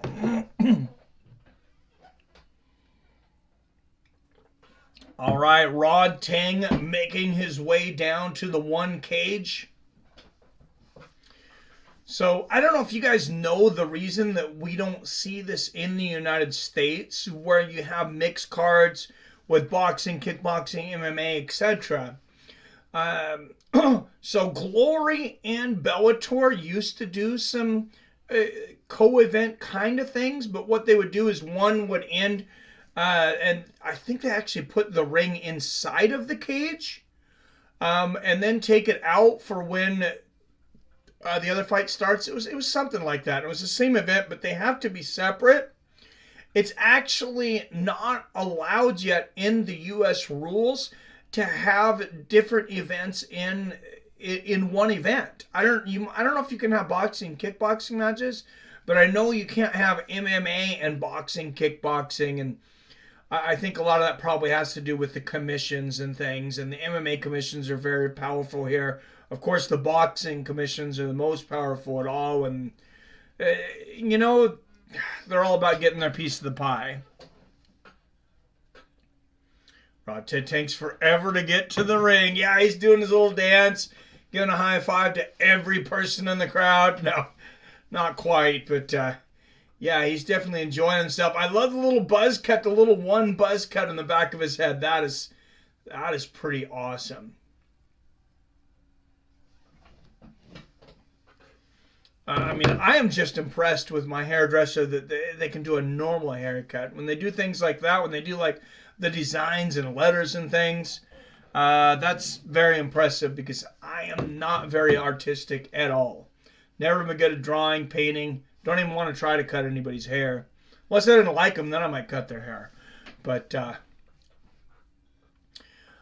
me and the wife, that's what we're doing Sunday, though, actually. It will be up early Sunday morning out to the islands, out to Whidbey Island by us, and we're taking a Bob Ross style painting class. I bought that for the wife a while back because she's really into art, and I knew she would want me to do it with her. So I'm going to do it. I'll probably suck, but hopefully I learned something. Post on Facebook. Appreciated, Robert. Been enjoying them. Nice. Thanks for the feedback. That way we know People are watching what we do. Thanks, Bob. Seeing your comments. I appreciate it. And I'll also try to go on there and watch the videos and like them and comment, especially when it's something I'm interested in commenting on. Sometimes they're interesting videos, but I watch the video and I like the video, but maybe I don't necessarily have a comment. Rodtang missed weight. I'm bummed. Not professional of him. Oh, I wonder what happened.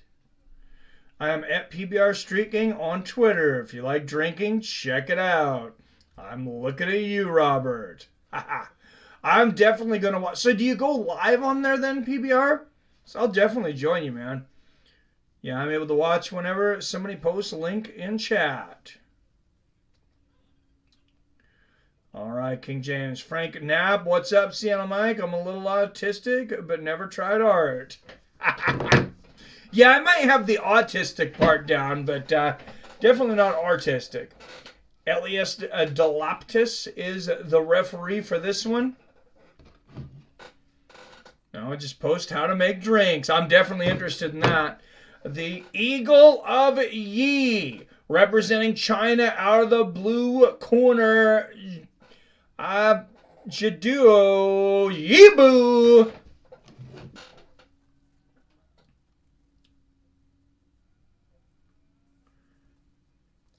Well, I'll be wanting to see that painting, Mike. I'll share.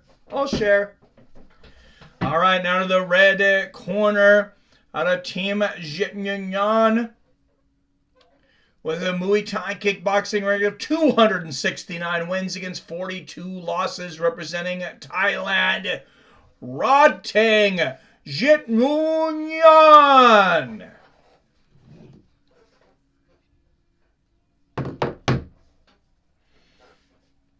I don't know much about Yibu. I don't know if any of you guys do or not. I don't know if he's a challenge for Rodtang or not. I didn't see a whole lot about him online.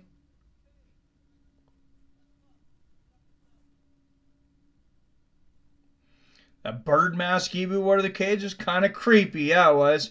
Reminded me of one 80s movie or something from the early Power Rangers show. Whenever I think of bird masks, I think of like the old Black Plague bird mask.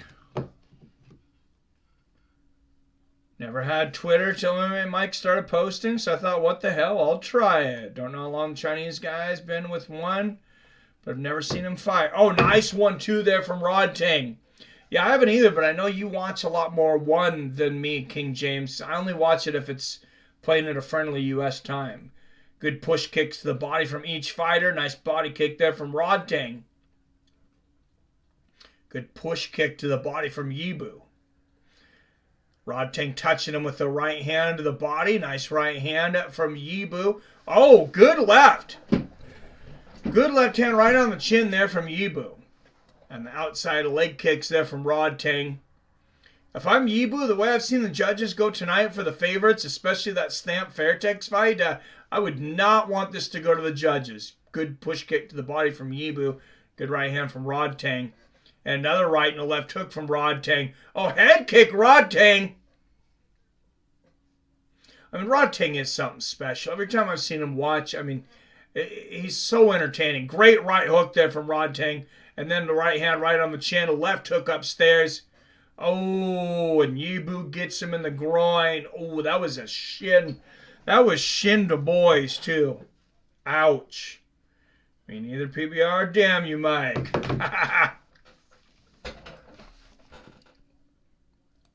Twitter's actually, I'm not a big social media fan, but if any of them, if I'm that I use, I don't consider YouTube social media because I think it's a totally different style platform.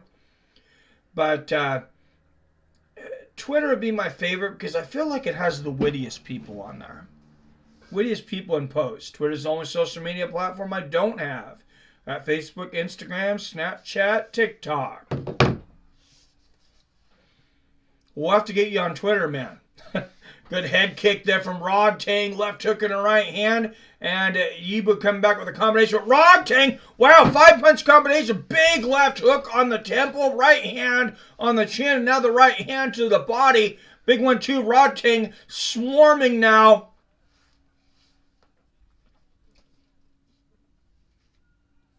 Good body kick there from Rodtang in the straight right. Left hook to the body. Good left hand there from Yibu, but Yibu's shots are slim and far between right now. Good body kick from Rodtang. Rodtang just chasing. Good knee to the body from Yibu and a good left hand upstairs.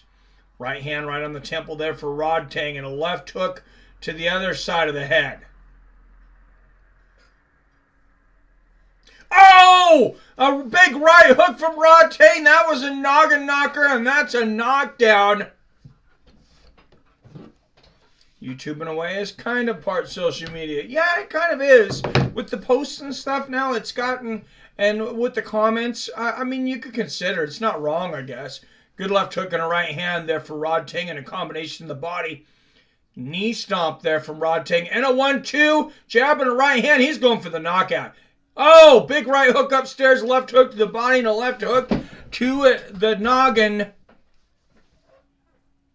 And that is the end of the first round. What an exciting round. And what a dominating round for Rodtang Jitmuang.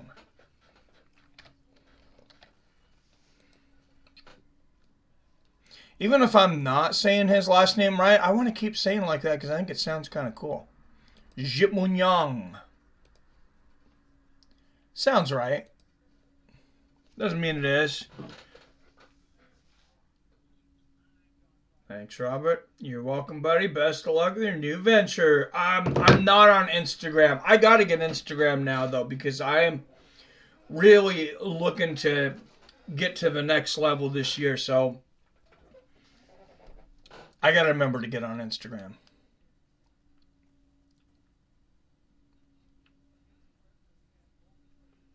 And you guys feel free to comment on stuff during Facebook or even YouTube or whatever during the week to remind me of things. Because with business, I get things in my mind and I forget to do things like setting up Instagram. All right, Rodtang chasing Yibu, trying to end this round the way or start this round the way he ended the last. Big combination upstairs, end of the body for Rodtang. Oh, 1-2, right hand and a left hook for Rodtang. Body kick from Yibu, but wow, Yibu is really bleeding from his right eye there. Lands a nice little counter right there for Yibu, and another right, big body kick for Rodtang. Oh, right uppercut and a big combination behind for Yibu, and Rodtang taunting him, doing a little dance. Jab and a right hook to the body, then the right hook upstairs. Now body, head, and the push kick to the body, and another one for Rodtang. Nice counter left hook there from Rodtang. And a right hand right on the chin. It's like he was punishing Yibu for landing a couple shots. So I'll teach you to punch me. What do you think this is? Kickboxing? Good right hand to the body from Rodtang. And they exchange push kicks. 1-2 there from Rodtang and the left hook. Well, it's a nice head movement there too from Rodtang. Straight right on the chin. A right uppercut from Jitmuang. Oh, flying knee to the body and a right hand from Rodtang. That is a bloody Yibu.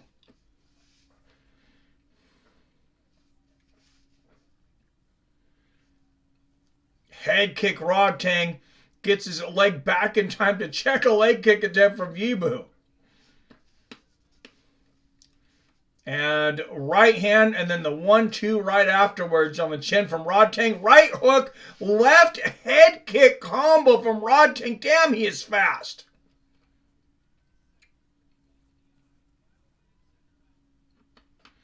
Rodtang putting on a show here. Another nice knee to the body there from Rodtang and the right hand to the body.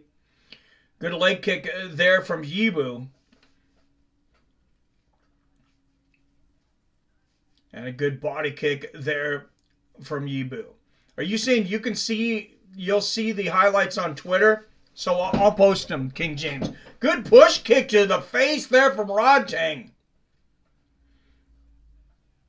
And they exchange right hands. Good low leg kick there from Yibu. Now the right on the chin from Rodtang, and a counter left hook as well. Oh, nice right hand there. He's got Yibu up against the fence. The 2-1. Nice right hand there from Yibu, and a good body kick. And Rodtang's going to end it with a combination of his own, though, and Yibu covered in blood, but he looks like he's having a good time. Both guys are. After 2017 Rodtang.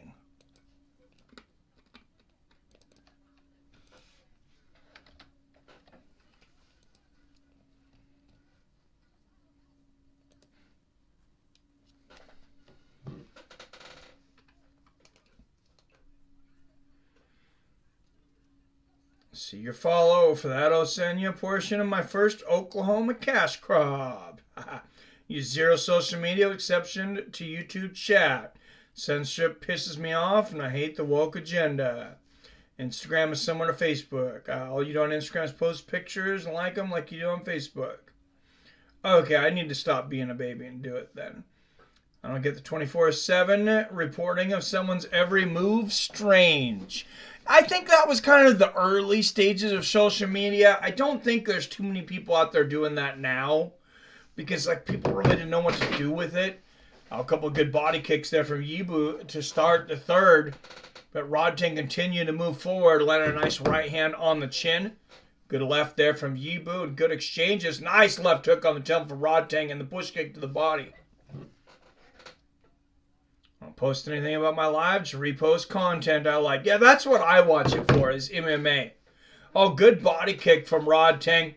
Good right hand from Yibu. You just have to be disciplined. King James, good one too. And find your community. Don't follow people that post stupid shit. I mean, I'm not telling you to go on social media, and I doubt you would. Just because I think I know you enough now, but good front push kick to the body from Yibu. And a right hand to the body, a couple right hands upstairs. Nice flying knee to the body there from Rodtang. He's landed several of those. He looks like a video game character when he does that. It looks like the low tiger knee from Sagat on Street Fighter 2. It's just a beautiful fluid motion. A couple of good straight rights and a body kick there from Rodtang, and the right hand on the chin, then to the body.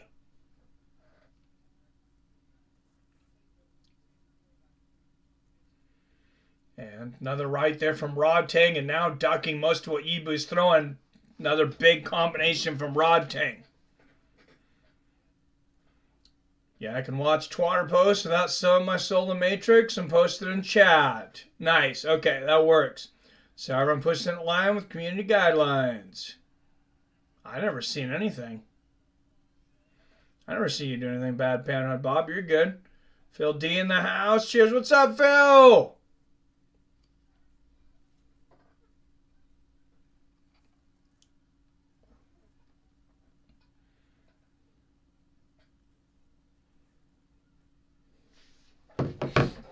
Oh, nice left hook there from Rodtang and good right hand from Yibu. Oh, good one too from Rodtang and a right hook from Yibu. Push kick to the body from Rodtang. Nice right hand, Yibu. And a left hand upstairs from Rodtang. Nice right hand to the body from Rodtang and the left hook. I love the way he pivoted around the corner there while he's landing that left hook. And now a little clinch.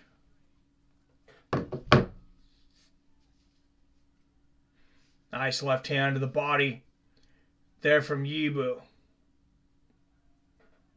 Oh, and great exchanges.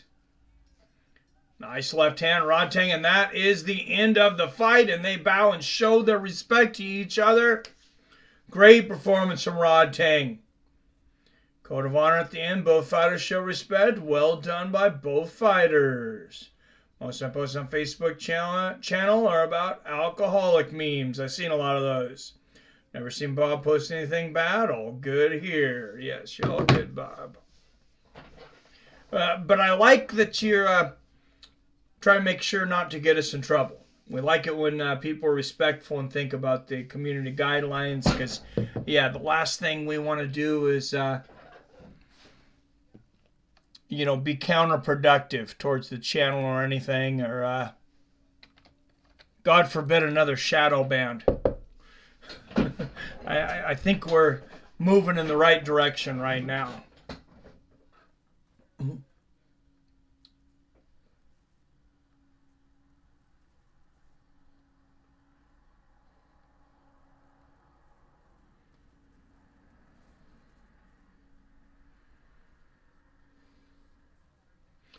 As long as we can stay out of the politics, myself included.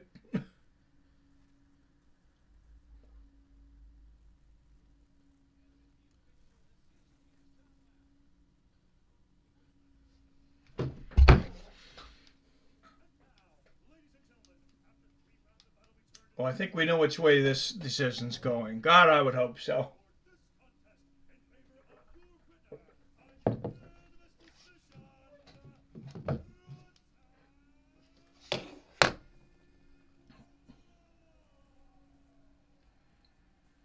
I don't fully understand one's weight system, but strange that Rodtang missed weight. Huh. Yeah, I don't know. I think they weighed a couple days ago, but then I think they have to weigh again, and they have a hydration test. I'm not exactly sure, and it seems like they're not 100% transparent with it. There's been a lot of guys that have kind of called it out for being weird, including Joe Rogan, Luke Thomas, Ariel Helwani, John McCarthy. I mean, basically most of the major podcasters.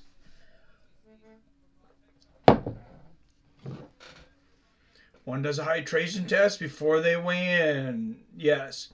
Chat's always been smooth at Fights of Friends. Never noticed friends is offended fellas. This topic's always okay with me. MMA, weed, booze, and Jeep.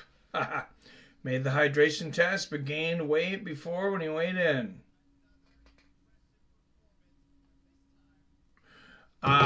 Interesting. Don't they do like a hydration test or a weight test like they have a weigh-in and then closer to the fight, or like on fight night they do it again? I think they can only have gained so much weight afterwards. So I don't know. I know it's you know, supposed to be about the safety of the fighters, of course.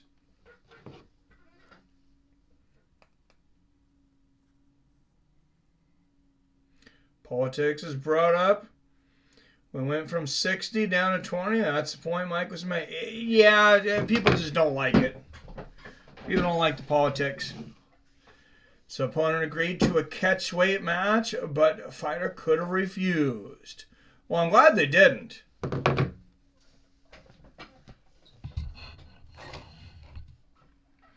I am definitely glad that they didn't. All right, 26 up in the chat. If you haven't hit that like button or forgot to, make sure and hit that like button now. Make sure and subscribe to, I think, the channel with the most interactive and friendly community on YouTube here on Fights of Friends.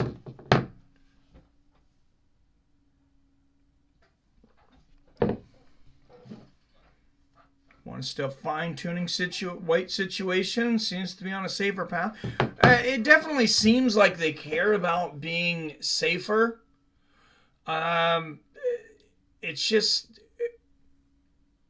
I don't know enough about it to really comment though very well. I know, you know, like I said, some major podcasters have mentioned that some things seem suspect, but it's hard to say.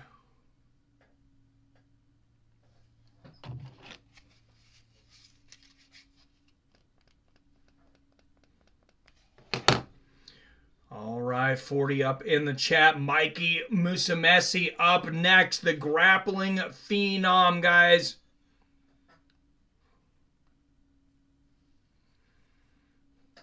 Now, I have a feeling that on YouTube, when the W word comes up, they change your what it shows the amount of people that are watching and bring it down. But I'm not sure about that.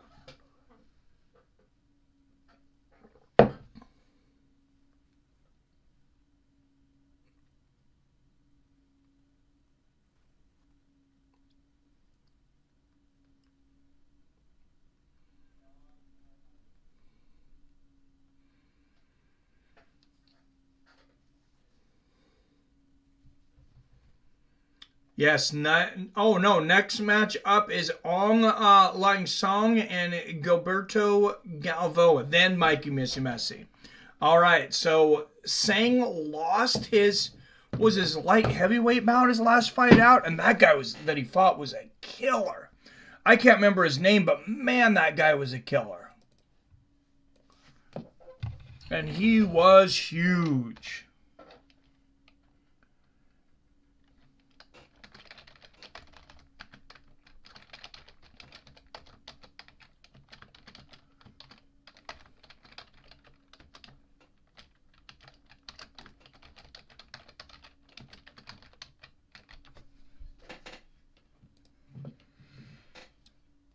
All right, there we go. And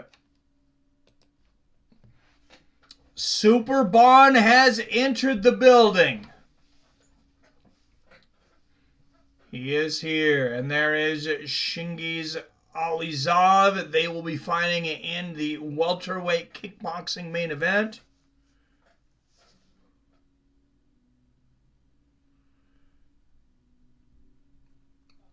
Yes, we're good. One had a fighter die and have been trying to prevent that from ever happening again. So glad they're focused on fighters safely weight cutting. Yeah, wasn't the fighter like 18 or 19, I believe, Billy? I don't know if you remember his age, but he was super young. That's right. I heard about one fighter dying, Billy. Who else wants to see Mike Perry take on Jake Paul? Everyone wants to see Mike Perry take on Jake Paul.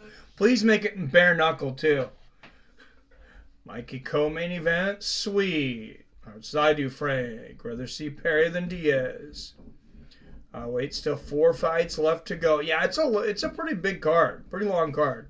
Mike Perry told a funny story. He asked to walk out to the game Halo song, and the music guy thought he meant the song Halo by Beyonce.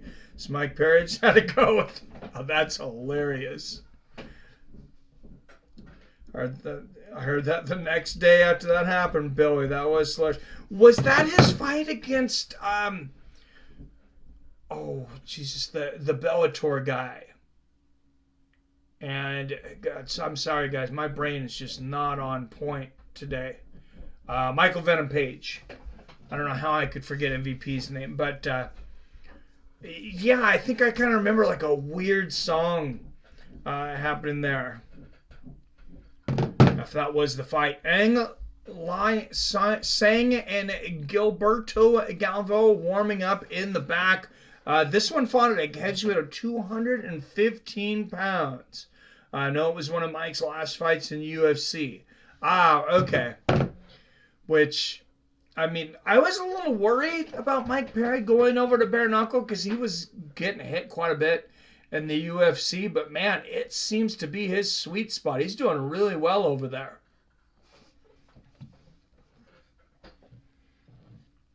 I worry about fighters doing bare knuckle because I mean, you know, the brain damage and stuff, and it is only 2-minute rounds, 5 2-minute rounds. Who knows? Maybe it's less brain damage in MMA. I don't know. But one guy, I don't know that I'm happy about going in there, but February 17th is Knuckle Mania.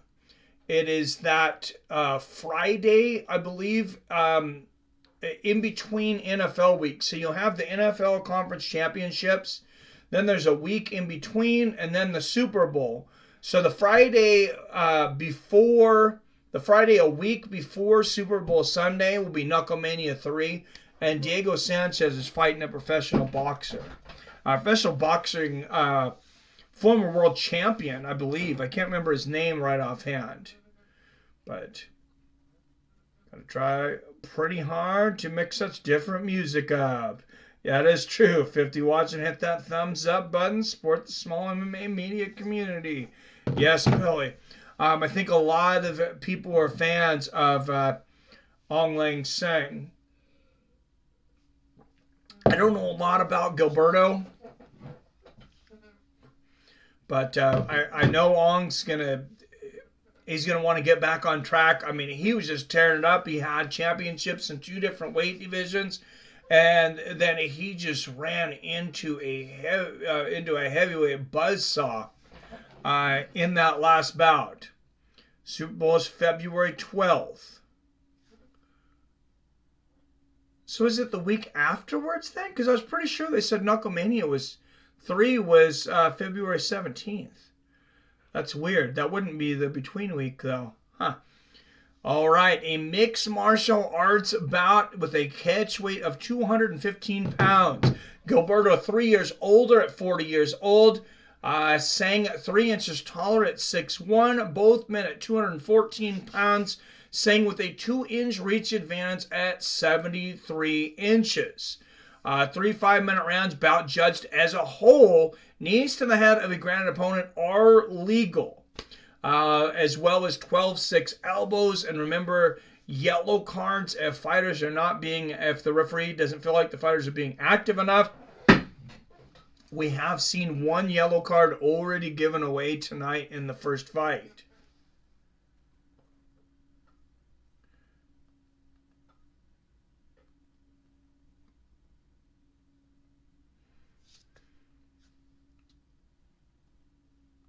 So I must have mixed up when Knucklemania is then. Unless those knuckleheads didn't remember when it was when they made their bout. Yeah, February 17th. Probably whoever I was listening to was just mistaken when they were saying. But yeah, Diego Sanchez is taking on Austin Trout. Main event is middleweights. Mike Richmond and Lorenzo Hunt for the middleweight championship. Those guys are both big bangers.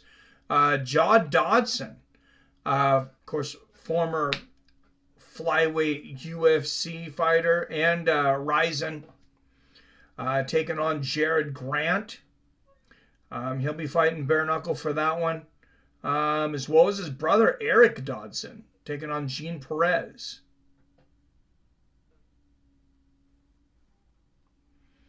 So apparently it's the week after Super Bowl Sunday. We'll be doing it anyway about it. We'll be doing it 5 p.m. Pacific on Friday, February 17th. Watching previous slap fights earlier, can't understand why guys stand directly behind contestants yet refuse to break fall as head bounces off floors. I can't get into the slap fighting, guys. I know a lot of you guys are, and more power to you, but I just can't get into a person standing defenseless and just taking a shot. That doesn't look like sport to me. So, wow, that is a body that will make you question the drug testing capabilities of 1FC. Jesus. Gilberto Giba Galvoa. They should call him Gigantico. This guy looks like a video game character. Holy jeez. He actually looks a lot like Mark Coleman did back in the day when we know they weren't testing anybody. Maybe even more ripped though. Holy Jesus, this guy is ripped. Hey, Eagles will be playing February 12th, says Robert. Ha ha. So you think. Maybe. King Dana's going to have Forrest Griffin be one of the head catchers. I doubt he'll let head hit the ground. Oh, man. Yeah, I just can't. Trout has a real still head. Ouch. I want someone trustworthy behind me. Absolutely. Gilbert Giba Galvoa entering the cage. Yes. Cheers, what's up? Ice Cold Fox in the house. Happy Friday. I'm going to watch for the drama in the slap house. Don't really care about the actual matches. Crowd going absolutely crazy with the entrance of Eng Lung Song. Yeah, he has a lot of fans, and I'm sure a lot of fans in here because the number of people watching went up quite a bit when his fight was announced. And here he comes, and he was facing a dude that looked crazy ripped his last fight. And man, this guy is, like I said, he looks like a comic book character. I'd fear head bounce more than open hand slap. Absolutely. I don't think Sanchez should fight anymore. He's not up for it. He needs to be retired. I agree.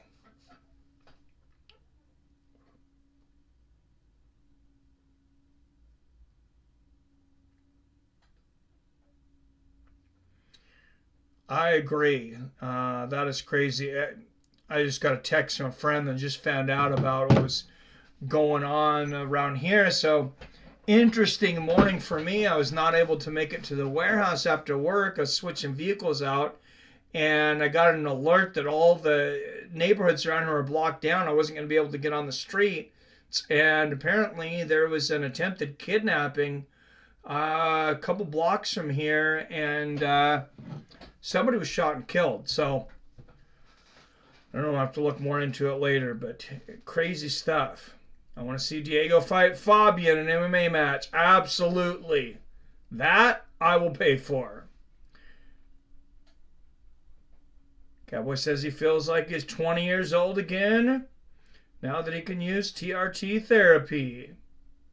Oh, I bet. Now everyone's sharing likes. Sanchez got no business against professional boxer. Can't believe any commissions would approve it.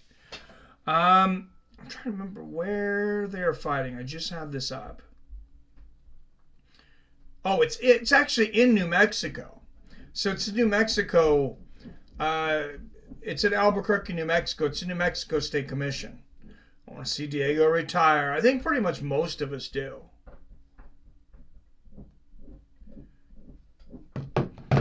Wow, that is a buffed old dude. Gilberto Cavalera. There is no way that dude is natural.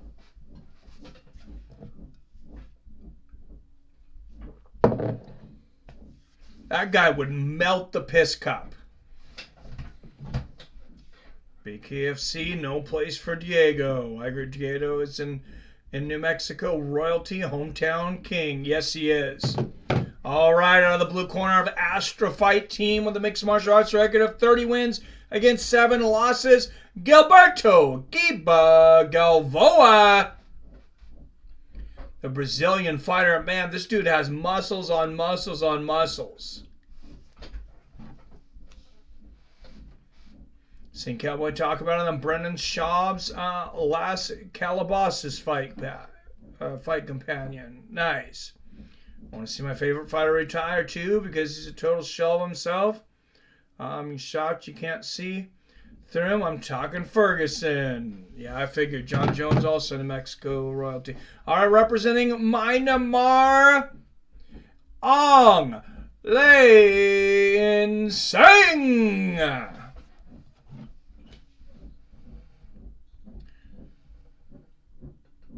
He's been living in New Mexico. But I thought he was eventually from Rochester, New York, though.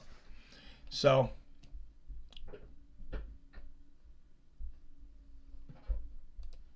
I don't know. But yeah, my favorite fighter is Stipe. I don't want to see him fight Francis again. I don't know if I want to see him fight John Jones again, honestly, either. I'd be just fine with him retiring. All right, and here we go. Oh, nice right hook and a left hand there from Gilbert and a left hook right hand. Wow, another right hook from Gilbert. Oh, and a right hand from Aung. And Seng drops him here in the first round inside of 20 seconds. And Herb Dean's going to stand him up. And here we go. Nice left hook there from Galvoa. And Galvo going for a takedown. Seng looking for a guillotine. Now, he doesn't have anything yet. What a powerhouse Gilberto is, though. And Seng just conserving his energy, just very calm, just very calmly stops the takedown here, as calm as he threw that right hand that floored Gilberto a minute ago. I mean, he's a very cerebral fighter. Good knee to the body there from Ong. And a nice elbow in the clinch. I don't know if they'll understand me, if they can, but anybody in here from Myanmar? Oh, big right hands from Ong. He gets a beautiful judo throw to get Gilberto to the ground, and he is unloading. Herb Dean watching this closely, and it is all over. Ong Le Inseng gets the first round knockout. That was a nice little Ochigari judo throw that set all that up from Seng, but wow.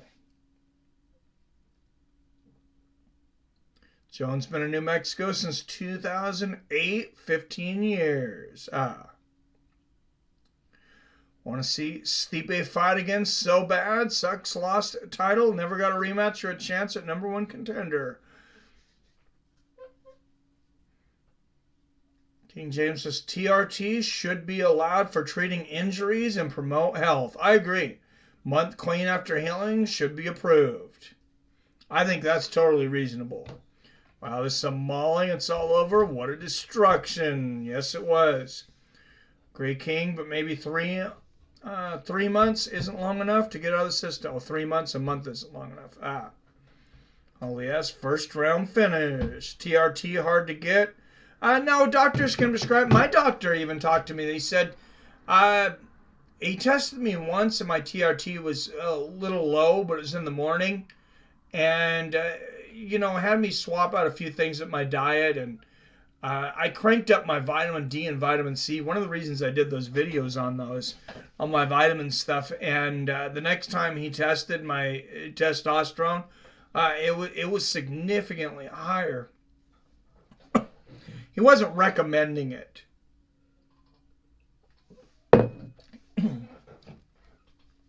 I feel like it would definitely help some days. I don't feel like I need it every day, but going on TRT when I hit 45, that's in a year and a half. More vitamin advice, please. All right, will do, PBR. I like doing those shorts videos. If you guys seen like my bloopers reel though, I have to re-record them so many times. It was surprising to me how many times I had to re-record them, because you have to talk so fast when you're trying to get in enough information to make it worth doing a video in 1 minute. And yeah, I screw them up quite a few times. Watching it free, King James live. You should get testosterone HGH supplements from Walmart. Yeah, I don't think that's the same as having it prescribed though. I doubt it's the same quality, but Wonder Bet Jones doesn't fight nothing this year either. Yeah, who knows if Jones is ever gonna fight? I'm pretty convinced in that theory that he was suspended and they just didn't make it public. And you notice they're not talking about USADA near as much as they used to, and their site's not public anymore. I don't know if anybody noticed that, but you remember the site used to be public, and well, the site's public, but it doesn't show the testing's not public anymore.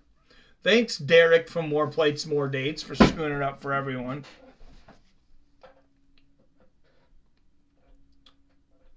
Surely they can work something out and be fair with everyone. TRT would heal some injuries in 1/2 the time. I agree. I'm convinced Jones is going to retire this year. Could be. Could be. I'm only surprised at how much the UFC has put up with him throughout the years, though, because, man, that guy's put them through a lot. I mean, I know he's a good fighter. He's undefeated. He's had the championship and all that stuff. But, I mean, honestly, I mean, Conor sells a ton of pay-per-views. Jones is not really a top pay-per-view seller. It's not like just putting his name out there gets you 1 million buys. Jones is fighting in March. Dana said no matter what, he will have an opponent.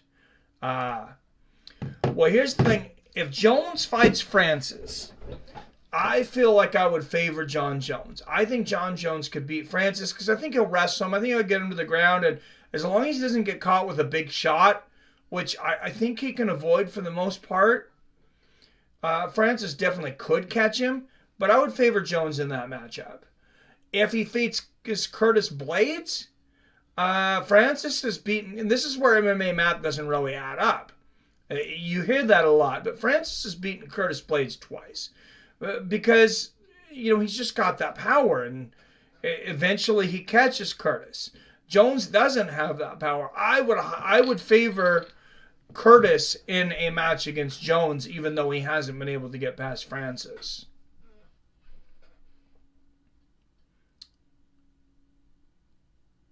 Fight video live on YouTube.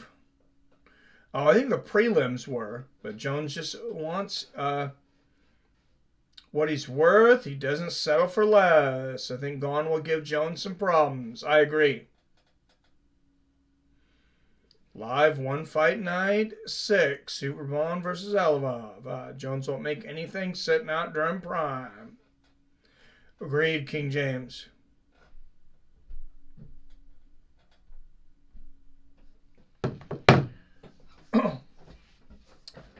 All right, next fight coming up.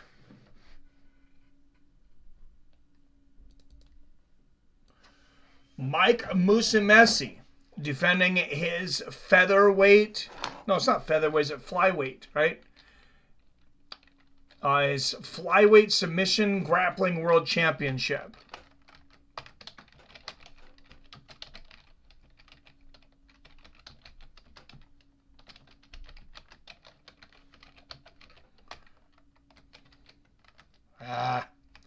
Can't type today.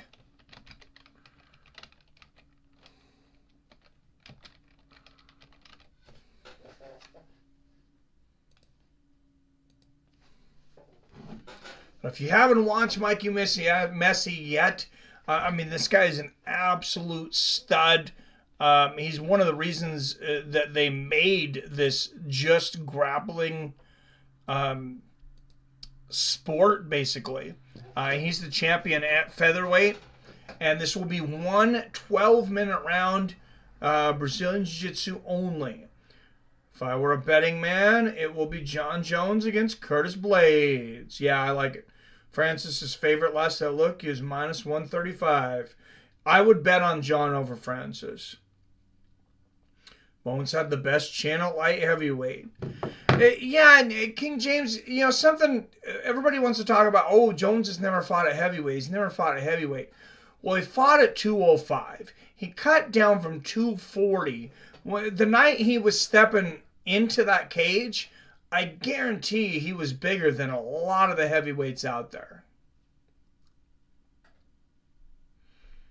So Johnson versus Moraes 3, Flyweight World Championship. That'll be the next time that Amazon 1 Prime will be with us. And Demetrius Johnson joining the broadcast booth there. We're betting Jones is underdog to win by decision. Yeah, I like that.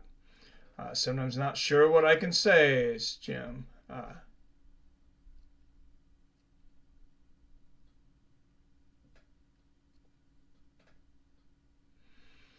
But Jones versus Blaze, a really good fight too. Yeah, I think so. I favor Bones at heavyweight and believe he can avoid KO shot. I think so. Francis is leaving UFC for PFL, so he might not get the Jones fight. That Brazil card is so weak. Trying to remember the Brazil card. Let's bring it up. While they're taking a little break here, I want to bring up that UFC Brazil card, and we'll be doing this. We'll have the start of our fantasy MMA league. It's through Verdict, guys. I'm not going to set up the league yet because as soon as you set up the league, everybody has to be involved all the way through International Fight Week in July. So I want to give everybody enough time. Keep looking out for it. I will post. I'll make a post. I'll make a video. And I will I'll post the link and I'll talk about it. But right after this next UFC, I'll start posting the link on YouTube for those that want to do it.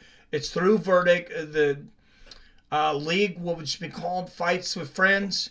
Everybody in it will be subscribed to Fights with Friends.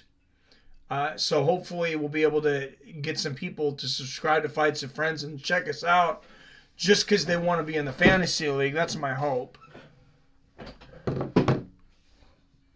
But yeah, let me bring up this Brazil card. And as we talked about in our live stream earlier in the week, there's no guarantee that they're going to even be able to get in Brazil to have a card because of everything going on there right now. Glover Teixeira and Jamahal Hill, of course, the main event for the lightweight championship.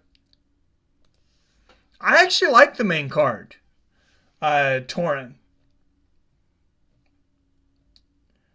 So let's go through this. There's a lot of bouts on this. This is a week from tomorrow. Warley Alves versus Nicholas Dalby. That's a great match at welterweight. Really close odds too. Terrence McKinney. I mean, that guy's always fired. Taking on Ishmael Bonfim.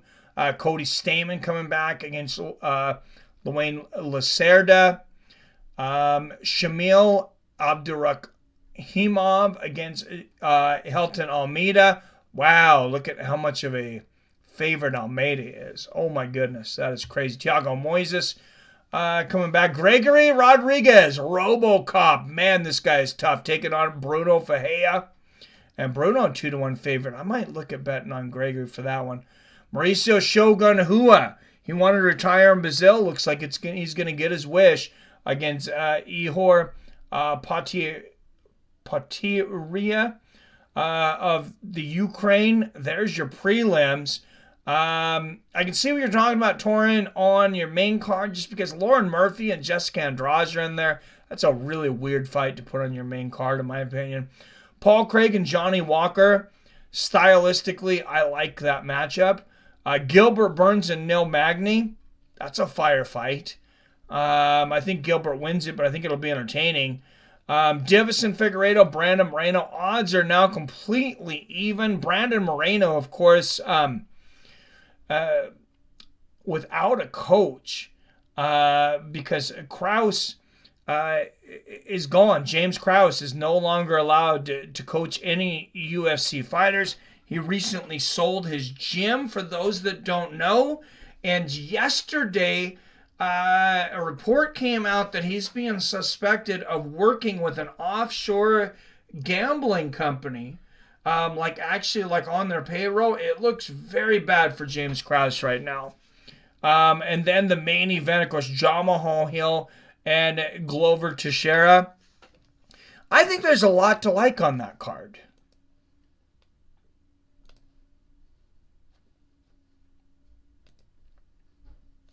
I agree with you partially, Torin. Basically just that the Lauren Murphy fight and Jessica Andrade fight doesn't belong on the main card, though. I don't care to see Glover versus Jay Hill or Figgy versus Moreno 4. I really want to see Figgy versus Moreno 4. Dude, those guys are almost like a Gotti Ward matchup, man. All right, Mikey Messi versus Gantumar Bayenduran. Oh, Bayenduran. Let me fix his name here.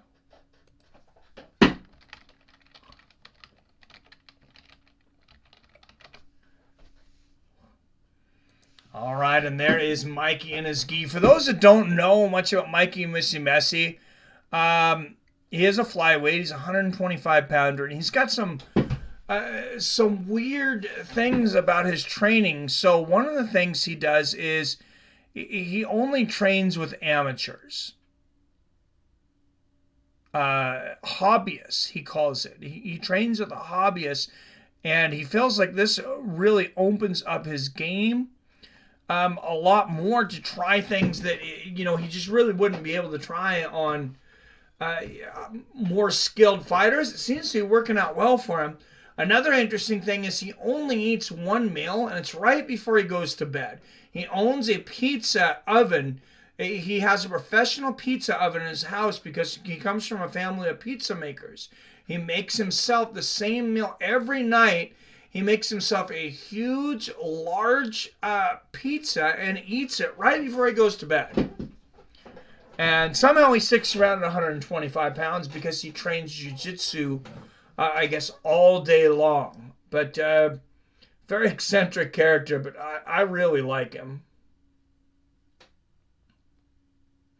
Light heavyweight is lacking without Bones and Yuri. I agree, James. Charles Oliveira versus Darius is in the works too. Oh, I like that. Yeah, I know Charles said he wasn't interested in an immediate rematch. Everyone, please like and subscribe for the best MMA commentary on YouTube. Thank you, Robert. Don't forget to hit that share button too and share this channel and stream with all your social media, Instagram, Facebook, Twitter, here on YouTube itself. We could easily surpass 100 likes before this card ends. Should get a rush for Cohen, Maine. I hope so, King James. Thank you. How many times are they going to have Moreno versus Figgy? Isn't it some deserving contenders at 125 for the belt? I mean, that's a very good point. It's a very good point. I like the matchup, so because they're having it anyways, I'm excited about watching it. But I also agree that somebody else should be in there. All right, both fighters 26 years old. Both men 5'7". Both men weighed in just under the 135-pound limit. Again, Tumar is going to have a 2-inch reach advantage at 69 inches. 1 10-minute round, winner by submission or most legitimate submission attempts. So I thought it was 12 minutes last time, but I guess I misremembered that. Only it's pizza and pasta. So he trains 12 hours a day. That's insane. I mean, I know he's young, but to train for 12 hours a day, and they train every day. Everybody on the Death Hair Donaher squad, or the Donaher Death Squad, they all train every day. Gordon Ryan's there every day. Garry Tonon used to be there every day. Now he's doing MMA, so he's probably not. But damn, Charles Oliveira and Darius should be good. Yeah, I really like that fight. That's a fun fight. Beneil Darius is one of those guys, too. He's probably going to have to wait a long time for a title shot, though. I see him as like a Leon Edwards style, that they just don't want to give him the belt. They don't want to give him that chance. They finally gave it to Leon, and I mean, he was losing most of the way, but eventually he cashed in. Now that one, just for a second, somebody was talking about Leon Edwards versus Usman too. So that fight definitely is scheduled because they had to schedule the arena in England. I believe it's in the London O2, but I'm not positive. I know that they had to pay for that arena. So if Usman is unable to fight, as long as Leon Edwards is healthy, he will be there no matter what. So they've talked about different opponents for Leon Edwards. Of course, you know, Jorge Masvidal's thrown his name out there, even though a lot of people would be upset that he's already had 2 title shots and, you know, got beat up very badly. And then losing that shot to Colby Covington. I think Masvidal's lost, 3 in a row? You know, there is definitely a storyline there with the 3-piece and a soda and Masvidal kind of cheap-shotting Leon outside of the cage. Gordon Ryan says Mikey is a beast and is the future of BJJ. That says a lot. Yeah, Gordon Ryan's the greatest BJJ practitioner of all time, and I've never heard anybody that knows a lick about BJJ argue that. They should make Oliveira versus Darius a main event to a fight night. And not that weak Apex. I agree, Torn. Yeah, burn the Apex. Don't burn it to the ground. Keep it as like a training center. And they, you know, they have the nutrition center and stuff there. But yeah, I agree, Torn. Why are they not having, live crowds. It's insane at this point. I think Darius has best chance against Islam and still lose. Phil D says, yup, 3. All right, and here comes Mikey Musumeci. Gantumar is already in the cage. Musumeci making his walk. And how many jiu-jitsu practitioners do we have in the chat? I know we've had some. I don't know how many of you, anybody in here go to jiu-jitsu classes? Even that fight card tomorrow doesn't excite me. Darth Rigatoni. That is hilarious. They just put out, they call him Darth Rigatoni.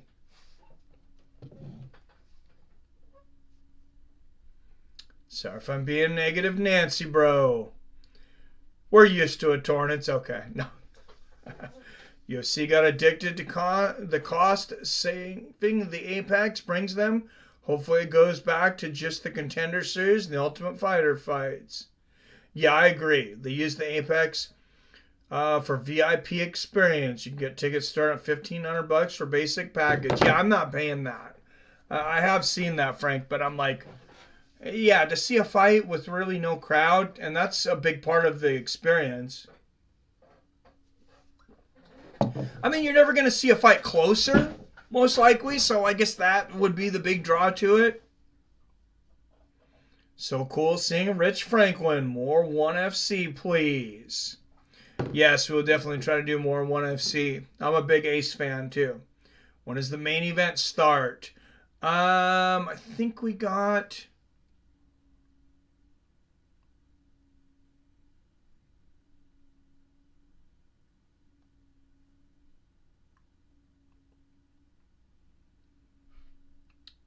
where this card just went. Vitor Shelin is the referee before.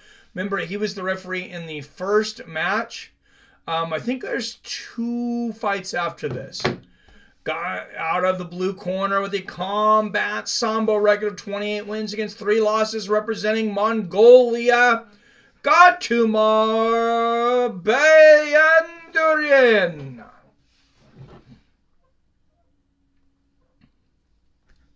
And it said 2023 already has locations booked beside Apex, but I have to wait to see which cities. And out of the red corner out of Evolve MMA with a BJJ record of 59 wins against 5 losses, representing the United States of America. He is the featherweight submission only grappling champion, Darth Rigatoni, Mikey Musumeci. Get him, Mikey's. I think Sean Strickland wins tomorrow. Really? I got Imavov. I wasn't confident enough to pull the trigger on a bet. I was kind of tempted to go down. I started getting tempted to go down and put a parlay in, which means I probably don't need to be going to the casino if I'm thinking about parlays. Cheeto and Sandhagen should be last fight at Apex for a while, I think. Nice. This is the famous 3 spot. Yes. All right, here we go. And Bayandoran didn't really seem interested in touching gloves or touching fists, but eventually does. Musumeci moving forward, backing Gantumar into the corner. Now he's going to scoot to his butt. Musumeci with the guard. He already has Gantumar in his guard. We'll see how Gantumar deals with this.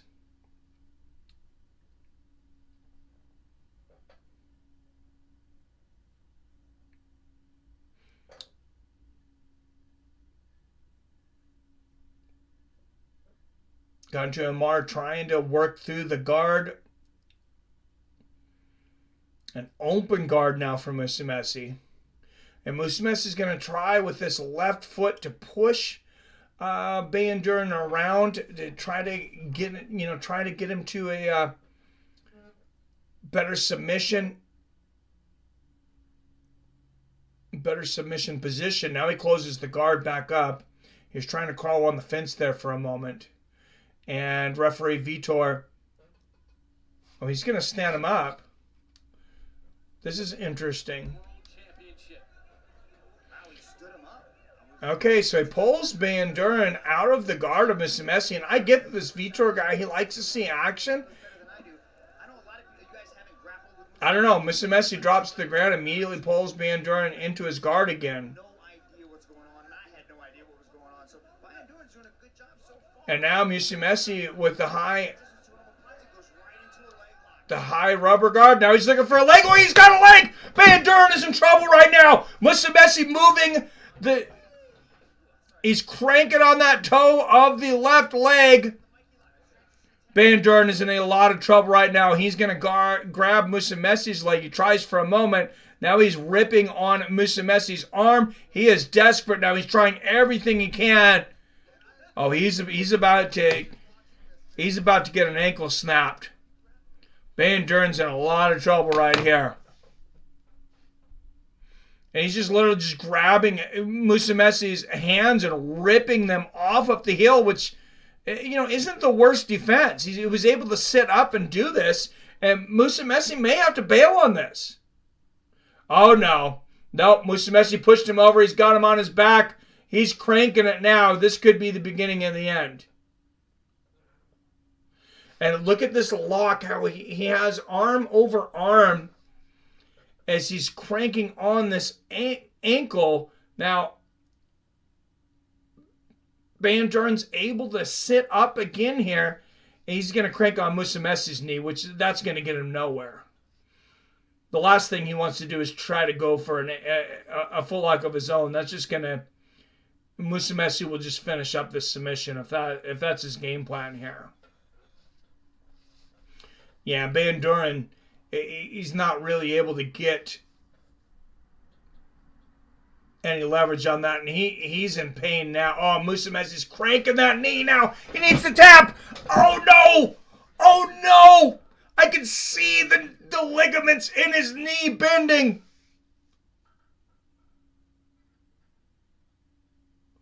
And Musumeci's going to push on the chest of Van Duren now to try to widen the distance between them. I can't believe Van Duren didn't tap there. I could see the ligaments in his knee looking like they were about to pop out. And now Van Duren grabbing the foot of Musumeci. He's just desperate to do anything here. Oh my goodness, how is he not tapping? That's a straight leg bar now.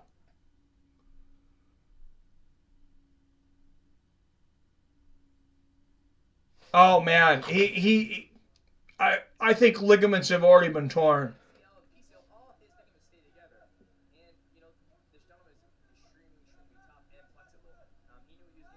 Wow, Van Duren is definitely flexible.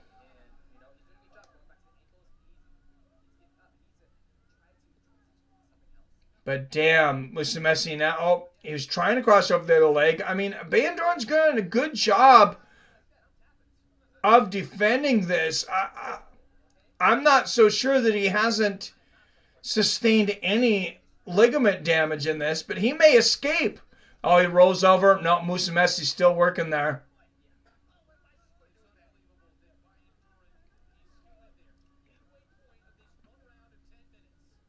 He's still cranking on that heel hook, but Van Duren, I'm impressed with his defense so far. I've never seen Mikey grab onto a limb for this long in that great of a position and not get the submission. And Van Duren doing a good job of grabbing that left arm of Musumeci and straightening it out to keep it off of his heel.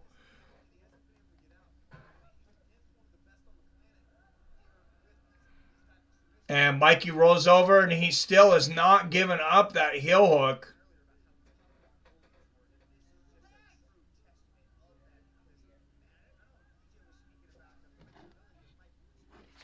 I'm not sure what referee Vitor Shailin was yelling about there. Now his leg completely straightened. Maybe a leg bar. God, Van Doren is flexible. But Mikey is not letting that heel go. I mean, he's got that... Whoa. He almost escaped there. Does Mikey have that lock where he takes one arm over the other and wraps it around that heel? But when he let it go there for a moment, Van Doren just about escaped. 3 minutes and 20 seconds left in this match. And much of this match has been Van Doren fighting this heel hook attempt from Mikey Musumeci. Now I gotta imagine there's been 1, maybe 2 points scored by Musumeci for significant submission attempts. And maybe that's what the referee was yelling a moment ago.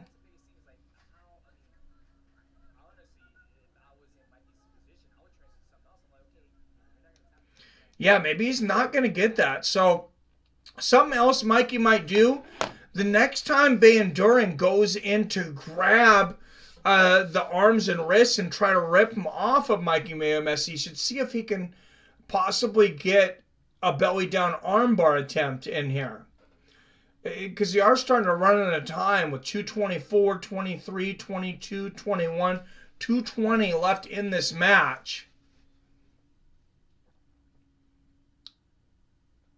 And yeah, as crazy as it is to say, I don't think Mikey's going to get the submission.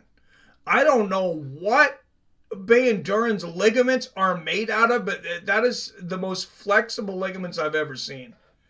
That does not make sense to me, how he is not tapped and how his leg is just not snapped in half.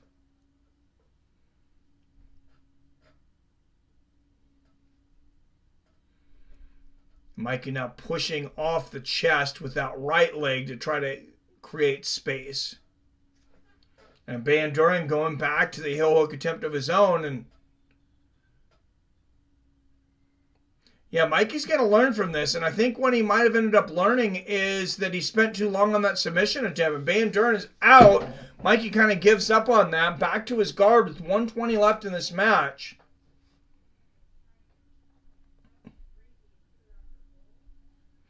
Mikey was working on a guillotine, but Van Doren pops his head out.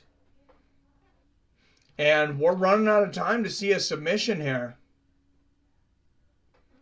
Mikey getting his toes in the fence to clinch around the other direction. And looks like desperately he's going to work on that heel again. I mean, he just did that for, 8-10 minutes. Well, maybe not that long, 6 minutes. And now Mikey working around, looking like he's looking for a rear naked choke, but he doesn't really have anything here. Van Doren's in a pretty good defensive position.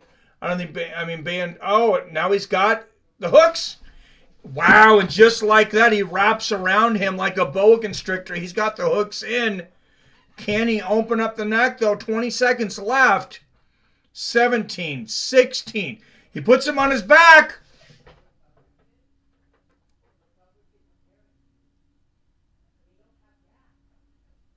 Oh, another submission attempt. That's a point. Mikey gets another point for a legitimate submission attempt there, but he's not able to finish it, and we're going to run out of time. Mikey Musumeci looks like should defend his belt, but great defense from Van Doren, especially from that heel hook attempt. I have no idea what his ligaments are made out of, but my goodness, that was ridiculous. Can't wait to see BJJ and co-main on one will be a huge deal, Robert. I think Strickland finally understands that jabbing for 5 rounds doesn't win against top 5 opponents. Yeah. I agree. Like I said, them Mongolians are cut from a different cloth. King James, these top jiu-jitsu guys spend hours stretching unnatural position. His foot is facing backwards. WTF. That's rough. Yeah, that's crazy. Quit rolling because I lost playability years ago. This is wild. The Mongolian kid is one tough cookie. Domination. 47, thinking about starting BJJ at Gracie's school. Just somewhere a couple blocks from me. You should, Frank. You know, there's usually plenty of guys, you know, around your own age if you don't want to go against the guys in their 20s. I get that. I think I haven't lost a step until I do something against those guys in their 20s. And you keep up for a while. The difference is this, man, the gas tank and the healing and stuff. Just, youth is a motherfucker. All three judges have scored this contest in favor of your winner by unanimous decision. And still, all right, Mikey Musumeci with a dominant performance, retaining his belt, unable to get the submission. Got no business on mat. 10 minutes on ground with grandson and my knees locked up. Ow, that sucks. Sorry to hear that, King James. Co-main is up next. Kickboxing, world title fights in co-main and main event tight. Have you heard of the knees over toes guy, King James? A lot of people have had really good results in like rejuvenating their knees and joints through his programs. Co-main is up next. Kickboxing, world title fights in co-main and main event. Yes. Gordon Ryan says Mikey is flexible like no other. Has a weird way of sitting on one. Plain legs cross, feet sides, laying flat and knees against his chest. Look at the size of that belt. Yeah, and it really looks huge on these flyweights. It looks great on Mikey and Demetrius Johnson. It's 12 pounds, though. I'm pretty sure I say 12 pounds. I think they might have said 12 pounds of gold. It's amazing, though. The belt's 26 pounds, as Robert. So, damn, yeah, that is one heck of a belt. I can't get over that. Darth Rigatoni. That is such a hilarious nickname.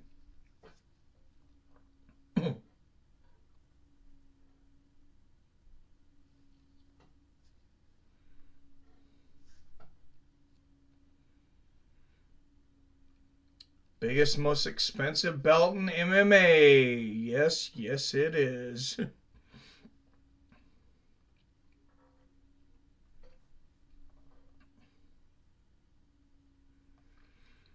All right, up next, Super Lek Kiatmio versus Daniel Puertes. We got Thailand versus Andalusia. I'm going to be honest, I don't think I've ever heard of that country. But it's for the vacant Bantamweight Championship. 5 3-minute kickboxing rounds.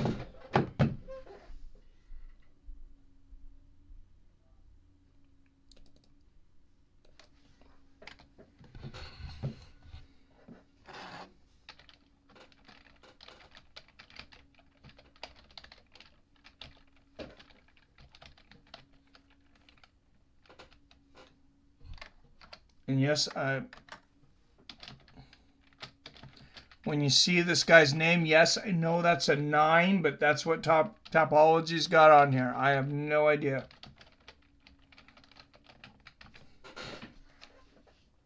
That's how Topology has it listed. Apparently he's got his 9 in his name. I don't know. Kiatmio 9.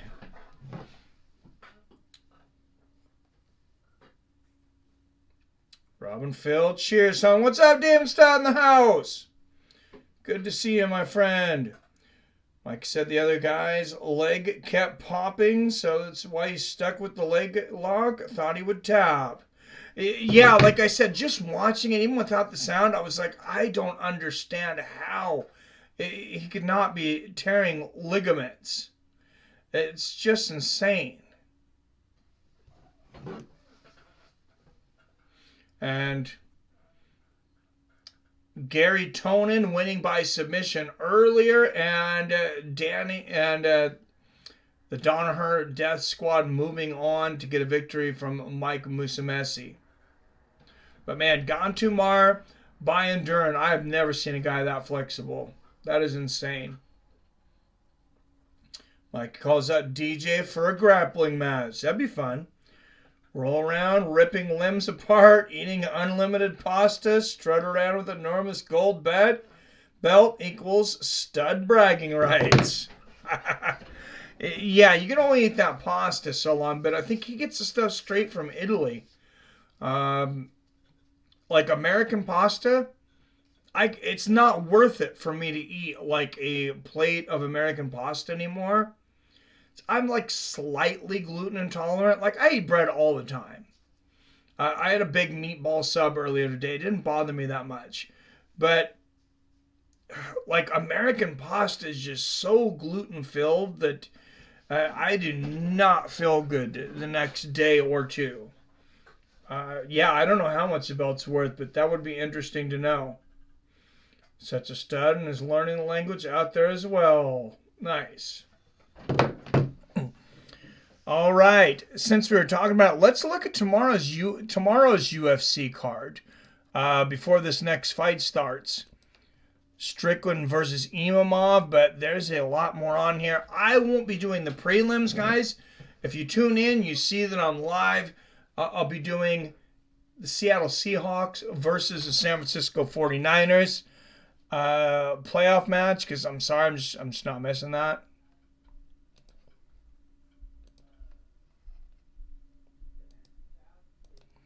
That's my boys.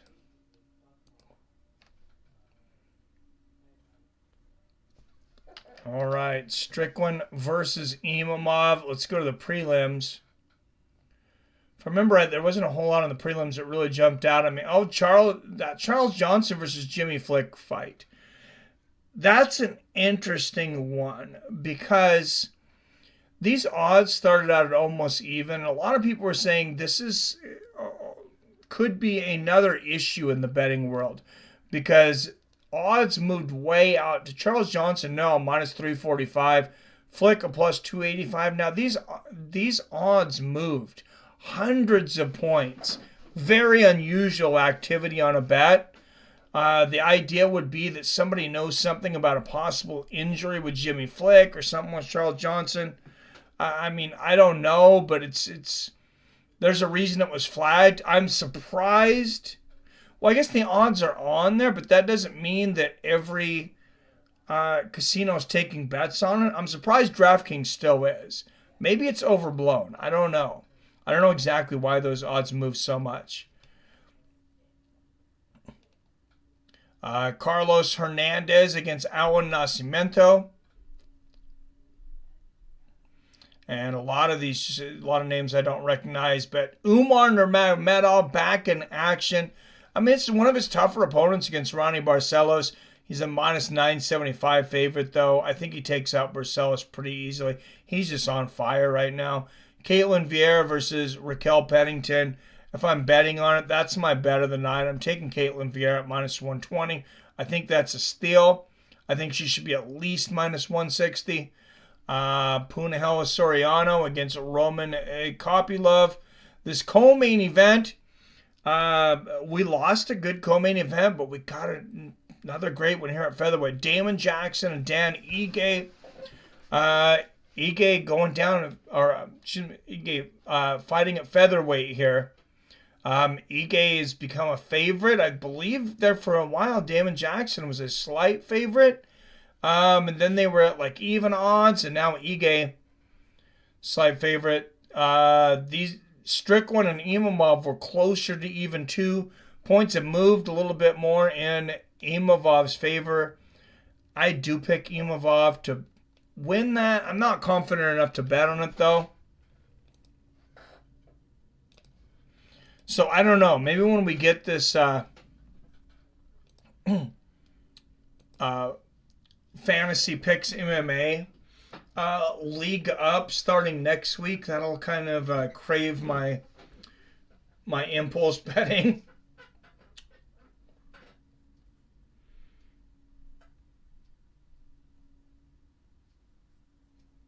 Excellent pipe overseas. Oh, geez. Being so flexible, Asian girls creates his own positions. Oh, geez. If UFC gold equals 75 grand and one strap is 50% bigger and heavier, 125,000 plus, probably. Victoria Lee memorial video. Let's have a moment of silence and may loss another future inspiration of the sport.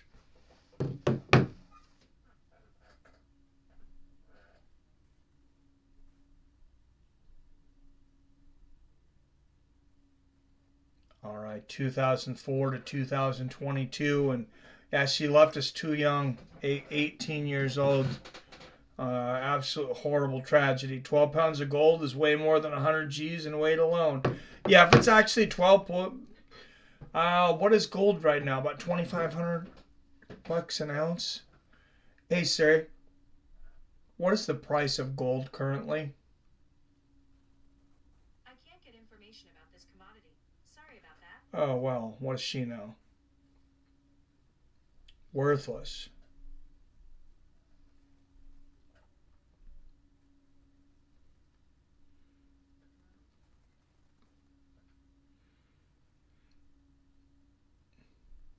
All right, $19.23 an ounce, so almost $2,000 an ounce. So that's about $24,000 in gold.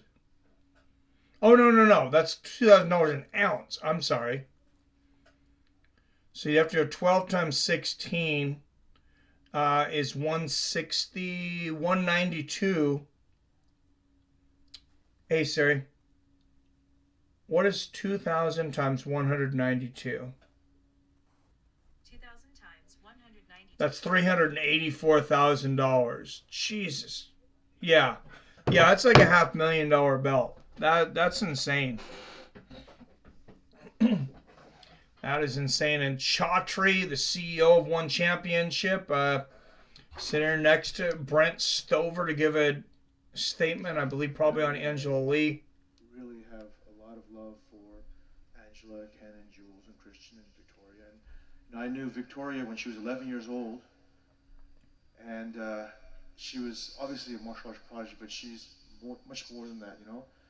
I just spoke to Angela yesterday. We want to leave. We're going to work together to ensure that Victoria Lee's legacy lives on. We're going to do a scholarship, an award. We're brainstorming, and you know, I want to make sure that Victoria Lee's kindness, love, selflessness, that is her legacy, and let it live forever. So, Victoria, I miss you dearly. I know you're looking from above. Tonight she was supposed to be fighting in the circle. That's what makes it so. Wow, just a horrible moment for everybody. And again, our condolences go out to the Lee family. And I know that they sent out an email to all of their the fighters at their gym. And I actually was in contact with some people that train at that gym that said it was permanently closed. You will not be charged anymore for your memberships, but this gym is permanently closed. I believe it opened in 2013, so I don't know if they may end up reopening it in the future. But I can just not imagine losing a child at 18 years old. What that's like. It's just a horrible situation. Say 26 pounds of gold every time. It's like 30-pound belt, including leather. DJ even said it before, 26 pounds of gold. All right, so there you go, 26 pounds of gold. Yeah, it's over a $500,000 belt. So that's crazy. I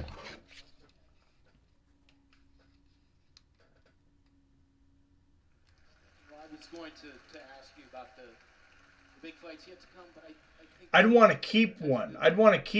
Like the original Legacy UFC belt, where they used to give them a belt every time they won. Now they don't do that anymore. They add a jewel. And I know Demetrius Johnson, they were behind on how many belts they were giving him because he had like 12 defenses.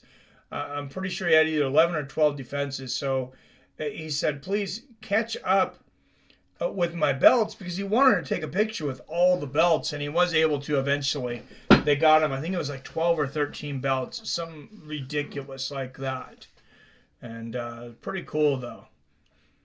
Me being an ex-tweaker, I'd melt that down as soon as I want it. King James, I'm only guessing. Yeah, no, that's... And at any rate, it's a crazy amount of gold. All right, 1FC Fists of Fury from February 26, 2021. They're showing some Super Leg highlights from that event. I think DJ forced change after 12 belts. I think you're right, King James, because yeah, they were behind. They owed him a bunch of belts, and yeah, he finally made him cash in on it. So yeah, and then after that, they got the one belt, and then they add like a jewel or whatever. I don't know what their original belt is. I know what their world championship belt is. I know they're making a big deal that the BMF belt was a $50,000 belt. It's like, you know, these guys are professional athletes, the best in the world at what they're at. I mean, $50,000 should not be that big of a deal. I mean, I'm not saying, you know, that's nothing, but it's kind of weird.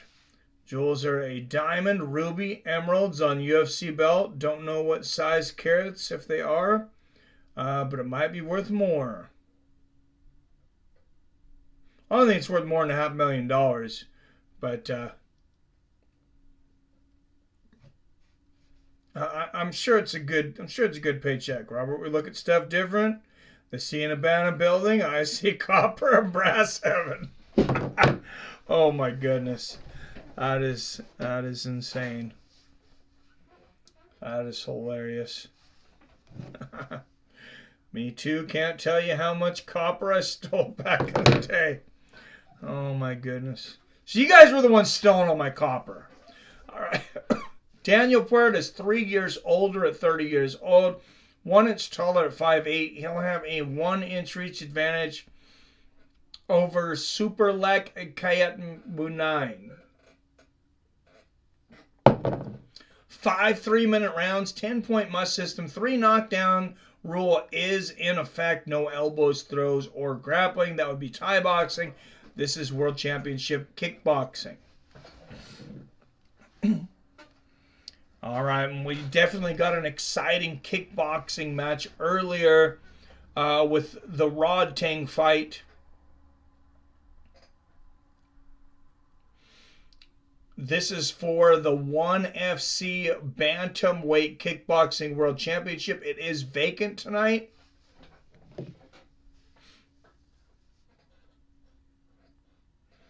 Yeah, it is crazy how they do this Parade of Fighters too, though. How they have all these, like, I don't know if that's cloth posterized things.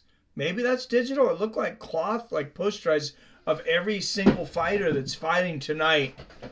It's just so much put into these productions.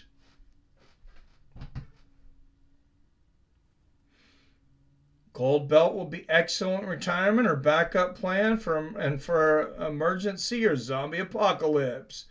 Gold is universal currency. Everyone loves gold. Absolutely. Once stole copper from a factory that was supposed to be closed on weekend. Turns out it wasn't. 5 cops showed up, still got away. Used up all my 9 lives. Oh, Jesus. Made a fortune removing copper plumbing systems during 12 years of plumbing. Nice. You know, really loves gold. This gold member from Austin Powers 3. Oh, that's good. I liked the first Austin Powers movie. And the second and third were pretty much the same movie.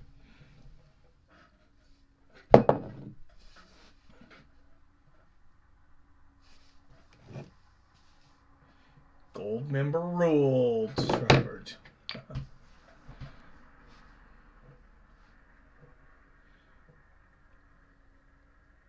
Did anybody ever get into the old Bond movies? Speaking of Goldfinger back in the day, I watched a couple of them. I never really could get into them that much.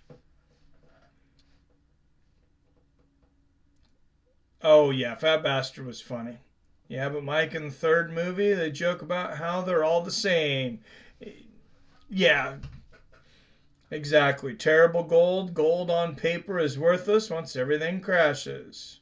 Oh, tangible gold. Sorry, yeah. Yeah, I mean, I don't know. We've talked about everything crashing for a long time. I mean, is that a guarantee that that's going to happen?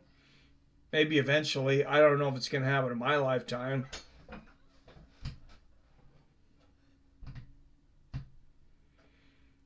Hard to say. All right, Superbon Singha Mawynn and Daniel Piertes. And here comes Superbon down to the cage. It's got the traditional Thailand headdress. The Thai boxing headdress, I guess, originated in Thailand.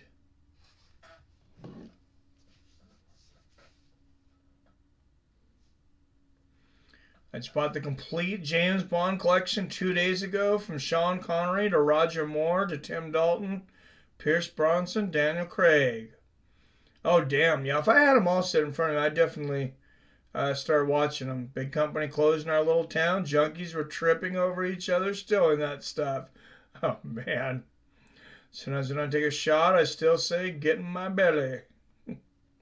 It's cool, Billy. How much? Cost of living, tripping over the last 2 years, equals short wick, $150. It's a lot of movies, right? What is it, like 50? It's got to be like 50 James Bond movies, right? Over 30.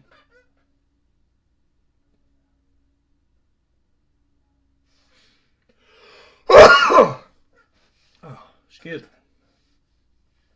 All right, Superbon taking his time to get in the ring here, the cage.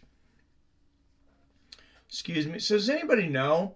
The stamp Fairtex and all of the gear.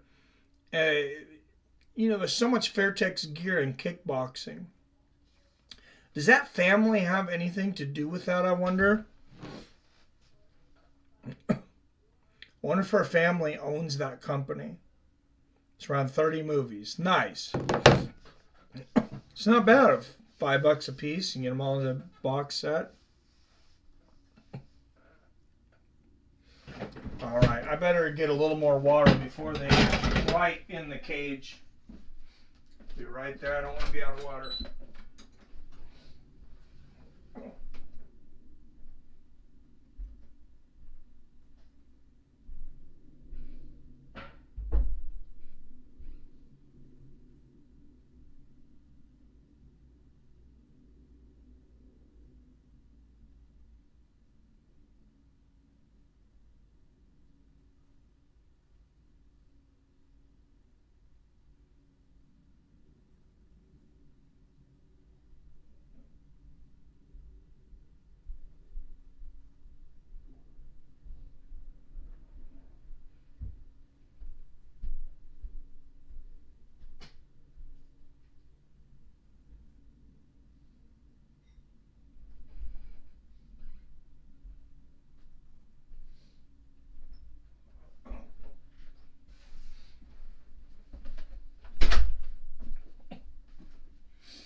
Also picked up all 9 seasons of the sitcom Night Court from the 90s. Oh, yeah.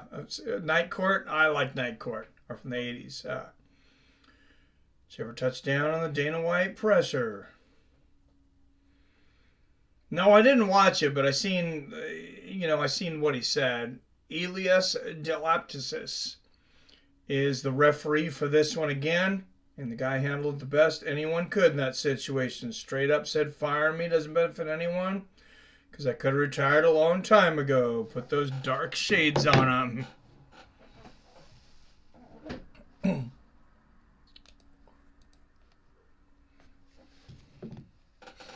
Hundreds of DVDs at cabin, 150 plus heavy metal CDs in storage. Nobody uses CDs anymore. Sitting on a brand new automotive Kenwood CD system, 1500 watt system. Nice. All right, out of the red corner, out of Kayat Moon 9, Jim, with a Muay Thai kickboxing record of 131 wins and 29 losses, representing Thailand. Superlek, the kicking machine, Kayat Moon 9. That court was awesome. Love Dan Felding. Yeah, that was good. Yes, Fairtex family owns the equipment company, and they own multiple Fairtex training facilities. I figured that it couldn't be coincidence. Sweet King, still have all my CDs, over a couple hundred. Nobody messes with Bowl at Night Court. No, they don't. I listen to a lot of music on digital, King James, but yeah, the CD sounds the best, man. CDs and, of course, records.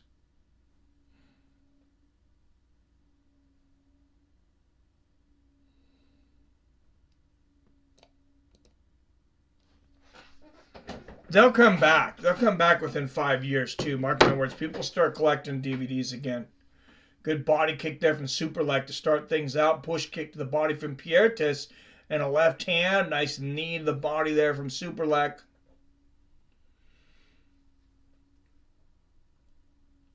Good body kick from Super. A nice left hand from Puertes. Remember, the winner will become the bantamweight champion. Good one, too, there from Superlek. Oh, nice right hook there from Kimu 9. And a series of jabs and a right hand to the body there from Piertis, and Superlek catches him low. Referee's going to stop this for a moment here. Going to give him a second to rest.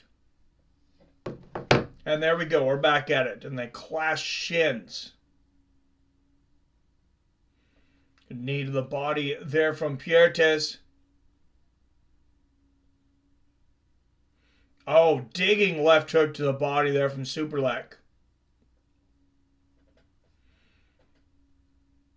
So, oh, nice right hand from Piertes. 14 seconds between our fight clock and the official because they had to stop for that low blow. Good body kick from Piertes. And a nice right hand and another body kick from Piertes. And a left hook. Good combinations from Piertes here.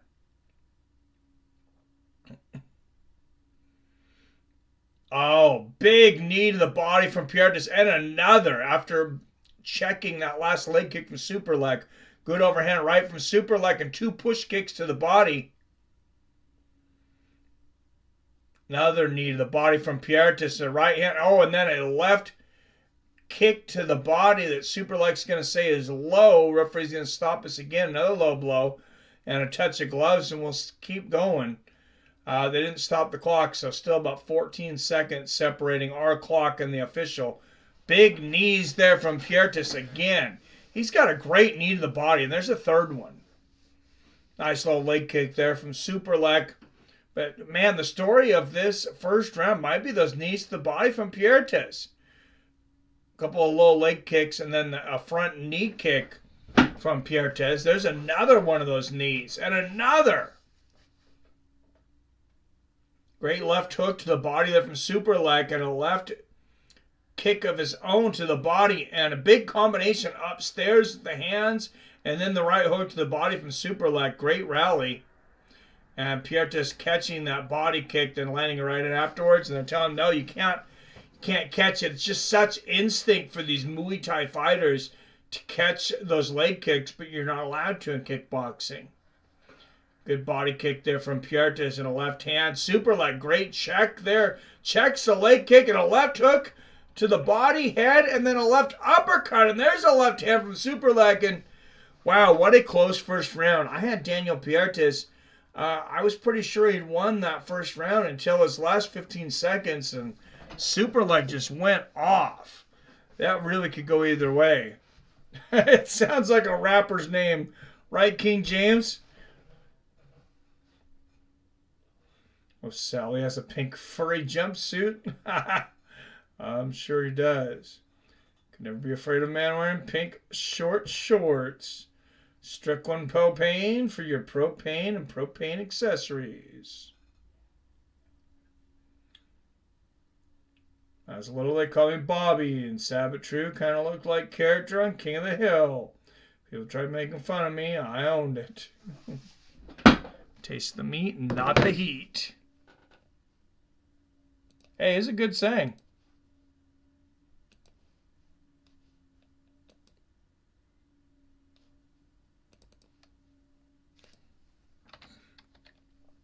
You don't want to be tasting that protein.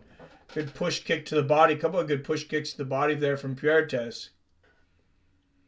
And another, he's kind of just using that to keep range of Superlek, I believe. And then another, oh wow, big right shin body kick, and then a couple more left push kicks.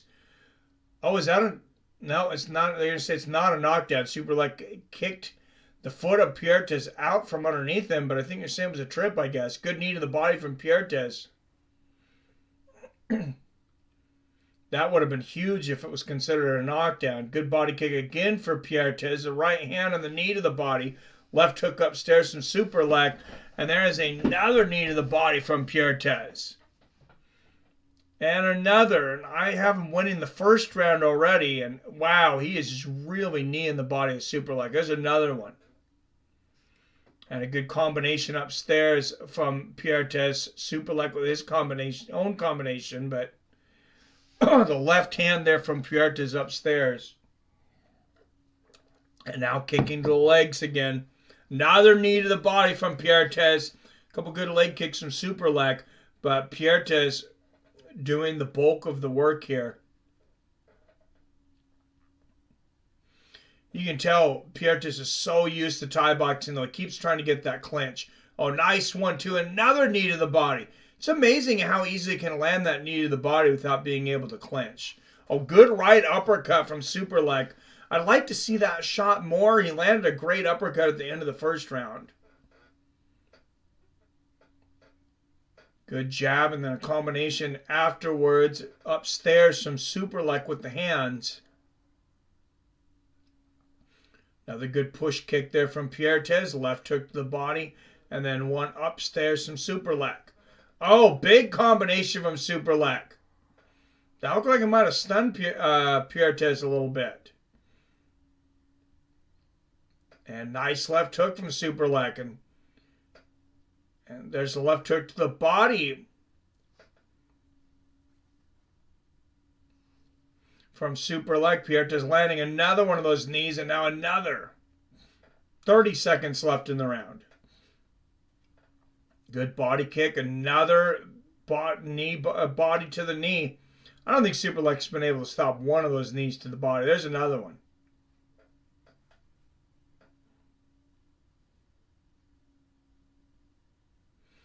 And then the push kick to the body. Now a head kick there from Puertes. Good left hook to the body. And a huge right hand right on the chin from Mawynn. Mawynn,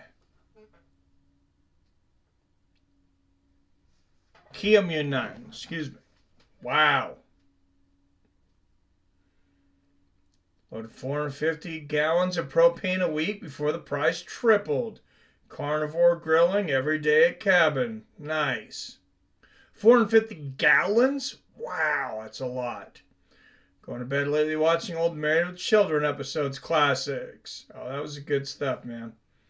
Puertes looks like Roy McDonald. Kind of does. Watch all every afternoon at cabin. Me TV network. Yeah, I remember Me TV.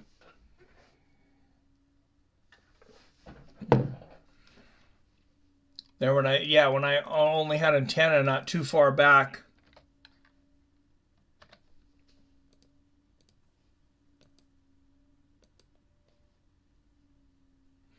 And we had Me TV, and we had a channel. They have a channel called Cool TV. It actually comes from Canada, but it would bounce off of something, whatever the transistors were, and get to us. All right, for some reason my timer won't start. There we go. And we should be close to syncing up because they had a low blow here. So hopefully we'll be right close with the time clock here. Nice combination upstairs there from Kiamu 9. Nice knee to the body from Daniel. Oh, a couple of good right hands there from Piertes. Oh, wow. Superlex hurt. Big combinations from Piertes' head and body. He is up against the cage and he is rumbling, fumbling, stumbling. Big right hand there from Daniel Piertes. And now the left hook to the body. Another combination upstairs. Knocks the mouthpiece off. 10 punches unanswered. Flying knees to the body.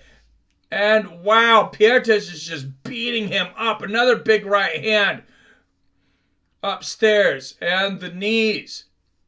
And now he's just teeing off body and head with punches and then throwing those knees to the body right in between. I don't know how Superlex is standing right now. Another good left hook to the body from Piertes. And another. Wow, I don't know what constitutes a 10-8 round without a knockdown in kickboxing, but and remember, this is not 3 rounds. This one's 5 rounds.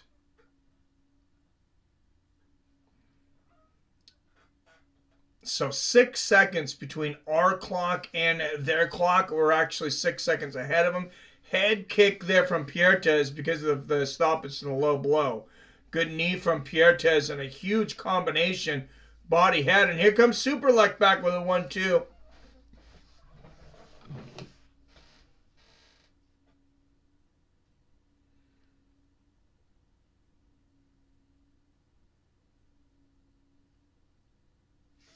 Oh, I'm sorry.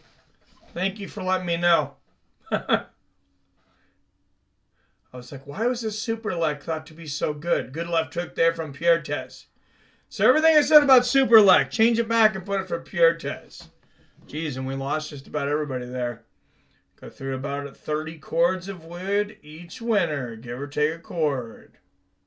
Right, because I had the fighters mixed up. Good body kick there from Piertes, but another one of those knees from Superlex. And 2 push kicks to the body. And big right hook upstairs from Superlex.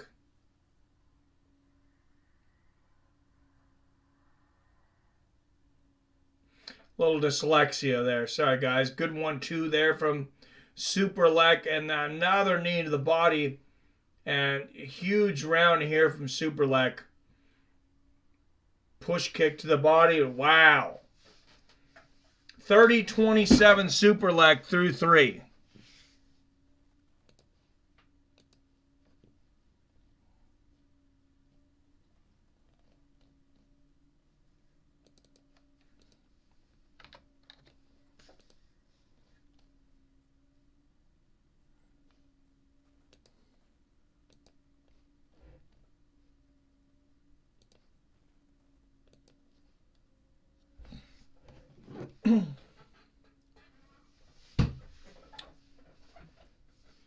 Go through about 30 cords of wood. Each winner, give or take a cord. Damn, that's a lot. I'm assuming you're cutting your own wood then. So that is expensive nowadays. Also have a kerosene tank and monitor heaters. Yeah, what's a cord of wood? Here, you can pay $300 for a cord of wood. Easy. It's cold up in these hills, but $1,000 every 4 years. Use it to grill and heat when below freezing. No, that's not bad at all.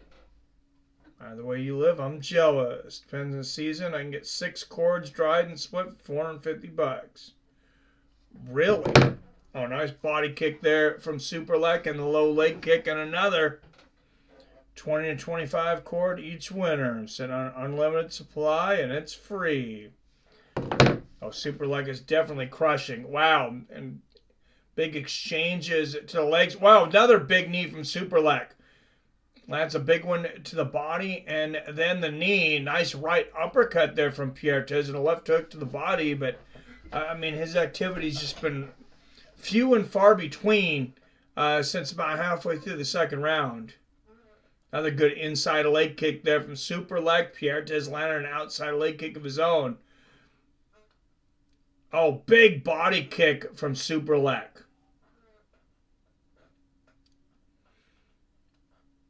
And that one like to the chest. And there's that left hook to the body from Piartes. That's been Piartes' go-to moves, is that left hook to the body and the right uppercut. I really wish he would throw that uppercut more. As he is just letting this fight slip away as he eats another body kick from Superleg. Oh, nice left hook and a right hand. Big left hook there from Piartes, though. Piartes showing a little bit of life here. Oh, nice knee to the body from Superleg again. I don't know how Piartes is taking all these body shots. It's a great fight. Yes, it is. So I bet you live in the woods. Split wood like a pro, but I just started using a chainsaw a few years ago. Now King just lives next to a 7-Eleven. Nice knee to the body there from Superleg. Or excuse me, from Piartes. Oh, both guys landed big shots.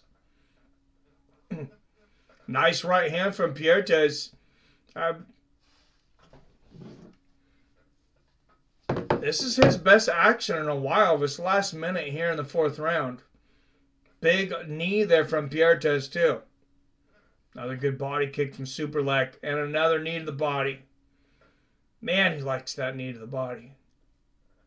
20 seconds between our clock and that clock because of another low blow. So after our clock's over, there's still about 20 seconds left. Knee to the body from Piartes this time. And Piartes coming out aggressive, trying to be the aggressive here. Eats a nice push kick to the body again from Superleg. Oh man, that was a brutal body kick from Kiamu 9.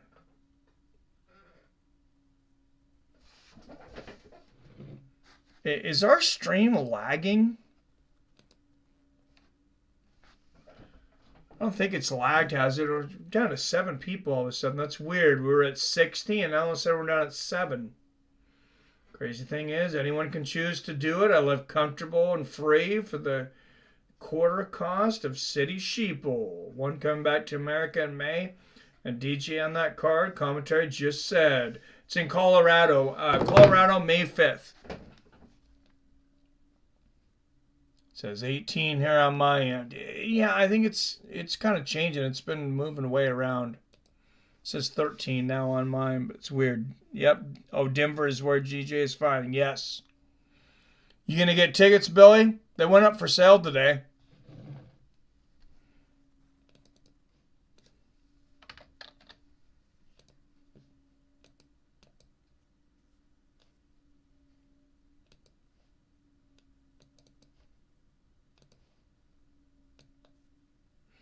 And a hug out of respect from both guys before starting this round. And wow, 3 shots to the body to start the third round from Piartes. 2 push kicks and a knee. Another nice knee and a 1-2 from Piartes. Superleg might be running out of gas here. He lands a good body kick. Oh, now the head kick there from Superleg as I say that. But he did clinch there. I think he is getting a little tired.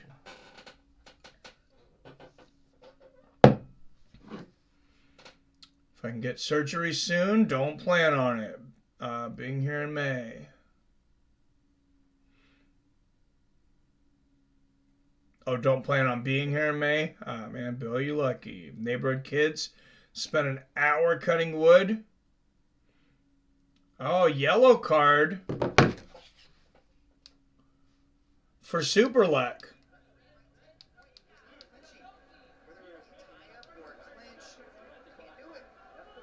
Oh, it's because of the clinches. He was clinching.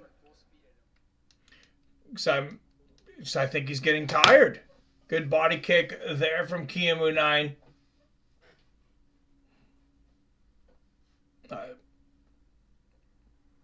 Oh, Superlek with the head kick upstairs. Superlek is tired, but he continues to push forward. Another head kick. Another.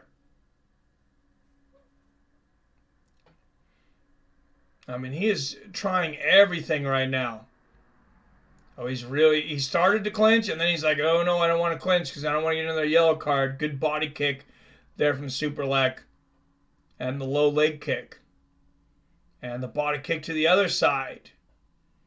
He's just going left, right. Nice left hook there from Puertes. Oh, beautiful left hook to the body from Puertes. One of his best shots of the match. And Superlek clinches again. He's got to be careful. He's going to get another yellow card. Good body kick there from Superlek. And, oh, knee to the body and a right hand from Puertes. Head kick Superlek. Yeah, what a fight. And both guys decided to clinch that time. Referee breaks him up. Good low leg kick from Puertes and another body kick from Superlek. He's going to clinch again and eat another knee from Puertes. Coming down to the last minute. They had to break for so long. We got a minute left here. I'll count you down on the timer. 57, 56, 55, 54, 53, 52, 51, 50. Good left hook there from Puertes. No clinching kickboxing rules in one. That's strange. Well, I guess it's called Thai clinch, and that isn't Thai boxing. Yeah, that's why. Good knee to the body there from Superlek. And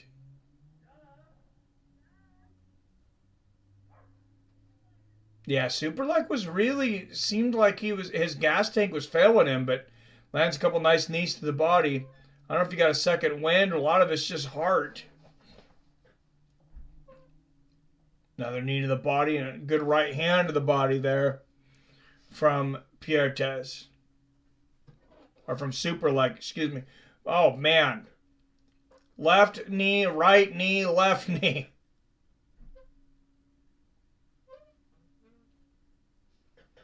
I would say that's a rout. I know it's scored as a whole, but if I was scoring by round, I'd say 50-45 for Superlek. Maine is supposed to be 155 pounds MMA title.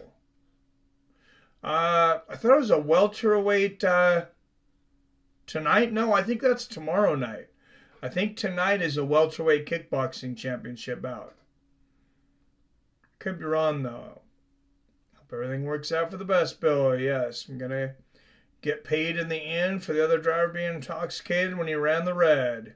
Yeah, that's horrible, man. This isn't main event yet, right? No. This is co-main. Main's next.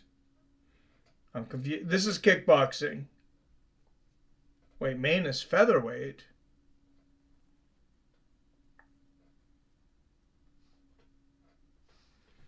I thought it was welterweight.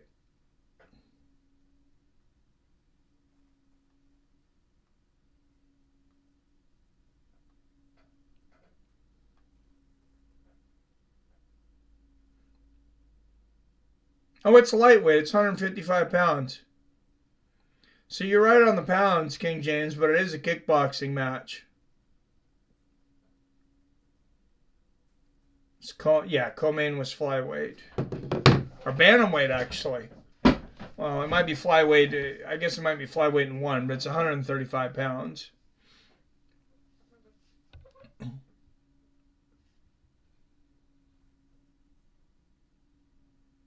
So, and the next one's 155 pounds, which I think is featherweight. I see what you're saying, Bill. I forget that their weight classes are different. Yeah, main is scheduled for 155. It's like 135. Yeah, I just forgot for a minute. And, wow, a bunch of fireworks going off here.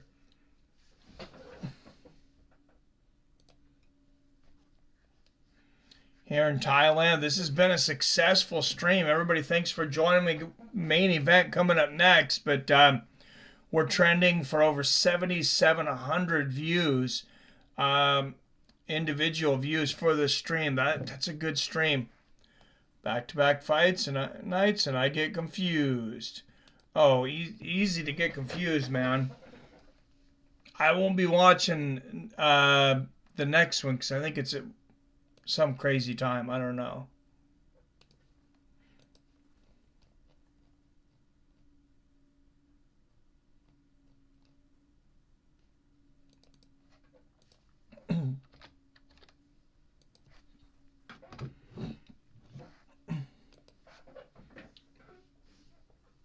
Thumbs up if you have not yet. I ran out of beers, drinking some cheap wine now. It's pretty damn good.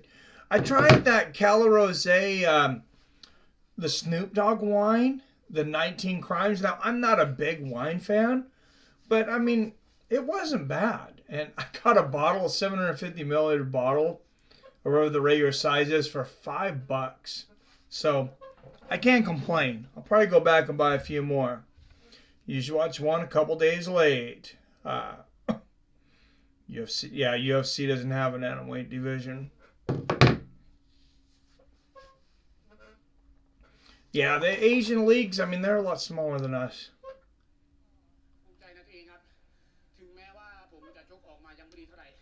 All right, so the kicking machine becomes the new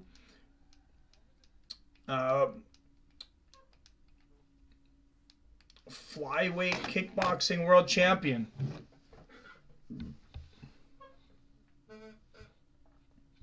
This is Moscato Sangria. Tastes like pineapple kind of, only 8%. Box wine, my wife is going to be pissed. The Asian leagues are a lot smaller than us. Get her more tomorrow. What's up, Michael Jordan in the house? Superbon versus Allazov. Who do you think's going to win? I had to go with Superbon, but I honestly haven't seen Allazov fight a lot. Oh, Robert picking Allazov. All right.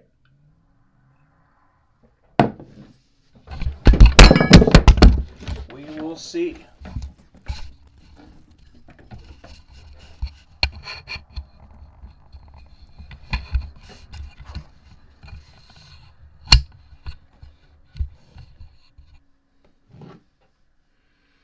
Weight classes are called different names because it's kickboxing, not MMA. It has nothing to do with one on that part. Oh, yeah. That's a good point, too. In town with elderly mother and debating whether to head back to cabin after card tonight.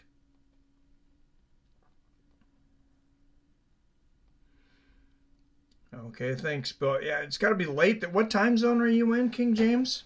Because it's getting late here. It's already 8:40. She won't be that pissed. She knows me. No booze will go untouched if I run out of beers.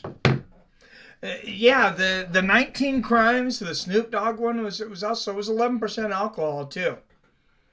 And I'm not a wine drinker, so if you're a wine connoisseur, I doubt you would like it. I don't know if I've ever had a Cala Rosé, but basically it tasted like, I don't really like Merlot because of that. I don't like that red, strong taste.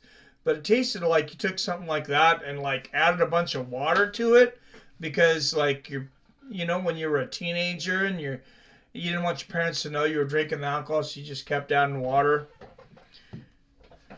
Which I found out, my daughter finally admitted to this me. Now, of course, now that she's 21. Admitted to me that her and her boyfriend used to do that with my vodka. They just kept adding water.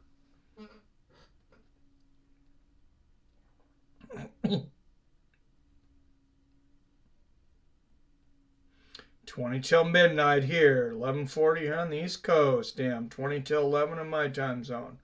Yeah, it's getting late. Anybody here have an Alexa with a screen? Man, I got a few in the house and they have been amazing.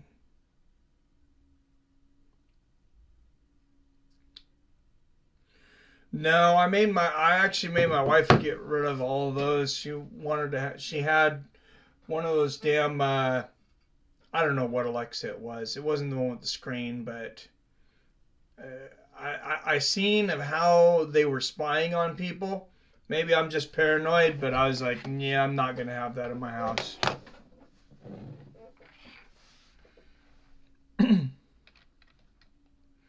I bought her a better Bluetooth speaker anyways, but I threw the Alexa in the garbage.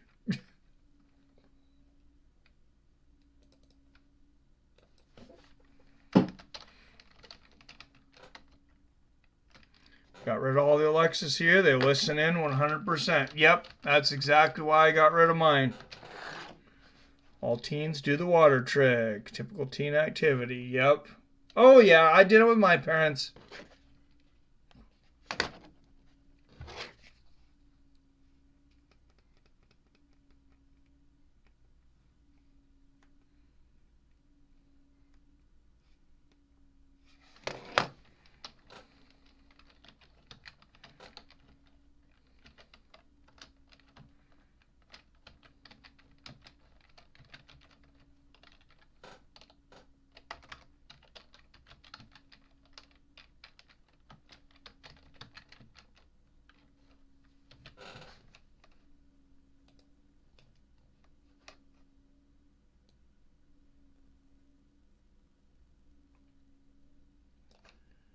So anybody who might be coming into this for the first time, guys, and you're wondering what is this? A live fight reaction has taken the place of the sports bar. I mean, guys, you go to a sports bar now and they want to charge you, what, $8-10 for a frickin' beer? $10 you can buy a whole damn 6-pack. And what are you going to the bar for anyway? So you can drink and you can talk to people and talk to your buddies and stuff. Well, you can still get your $10 6-pack and you can hang out in the coolest community on YouTube.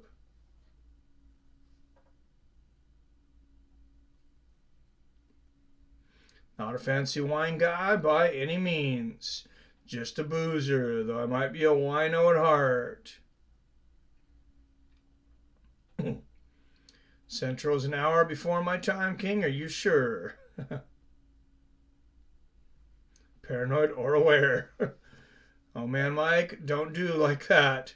If you have a computer or a cell phone, you've been spied on, Alexa's not going to add to... Oh, I know, PR. That's why I was kind of... You know, that's why I was kind of minimizing it. There's not much we can do now and not be spied on. Always smartphones have mics, so it seems sort of futile to worry about Alexas. Yeah, you're right.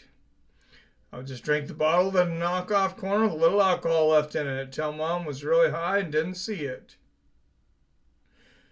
She never bought that, but still did more than once. Wait. So, you didn't want your mom to know about you drinking alcohol? So you told her you were really high? Is that what you're saying, Robert? I'm confused. They also go bad, quick and inferior product. That's why they're dirt cheap, knocked off counter. And a lot of Alexa on my properties, cell phones will find my pond.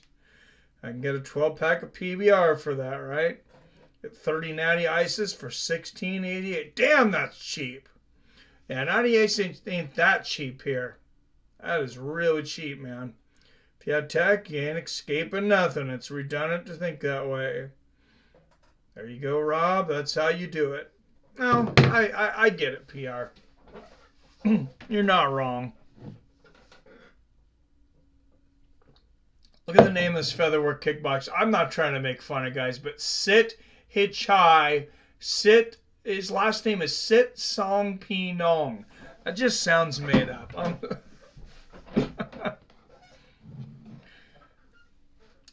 Broken 10-year-old cell phone without internet count? I'm confused. Why does your mom care you're drunk?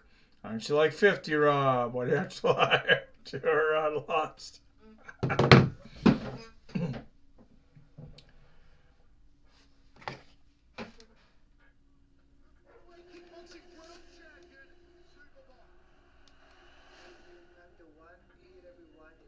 All right, Superbon Mawynn.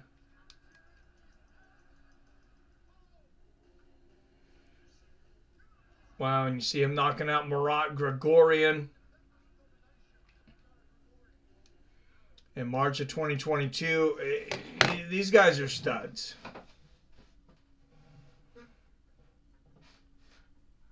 Yes, that's what I said. Was so high, not like I could have hid that from her.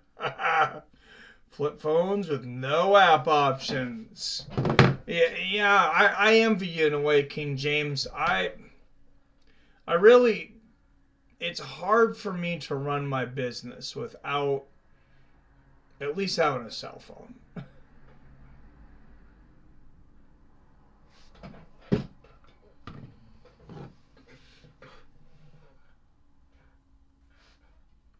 Rather get in trouble for weed than drinking her liquor. Says, I want to do that. Never said I was a bright child.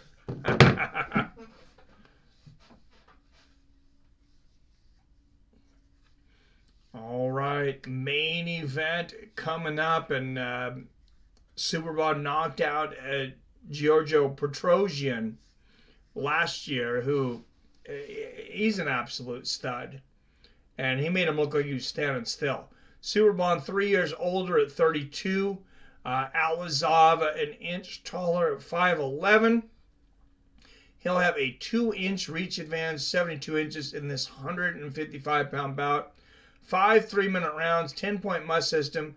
3 knockdown rule is in effect. Champion Superbon versus #1 contender Chingiz Allazov. The dad only used flip phones till he passed 6 years ago.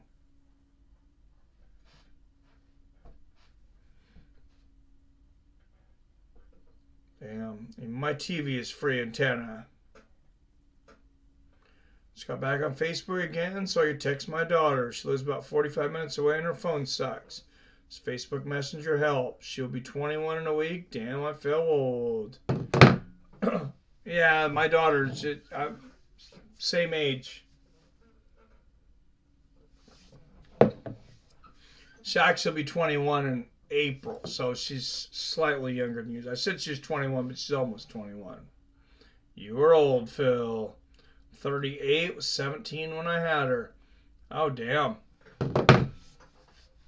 All right, Chingiz Allazov making his way to the cage. But you know, those of us that had kids when we were younger, hopefully we get grandkids and we'll be like the youngest, coolest grandpas.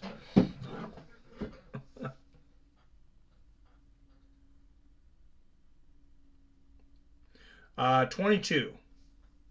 David's 22. Damn film, 37. We almost same age. No, young David's 22. Yeah. I've been doing this for 6 years now.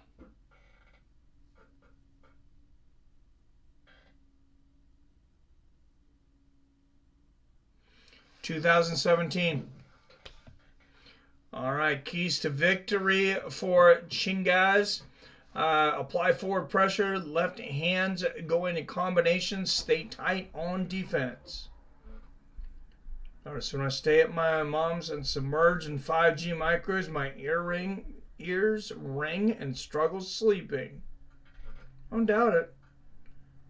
Got 3 other daughters here, 12, 13, and 15. My life is insane with teenage drama. It's nuts. Did your wife or David grab that stuff out of the mail, Mike? Yes, thank you, Billy.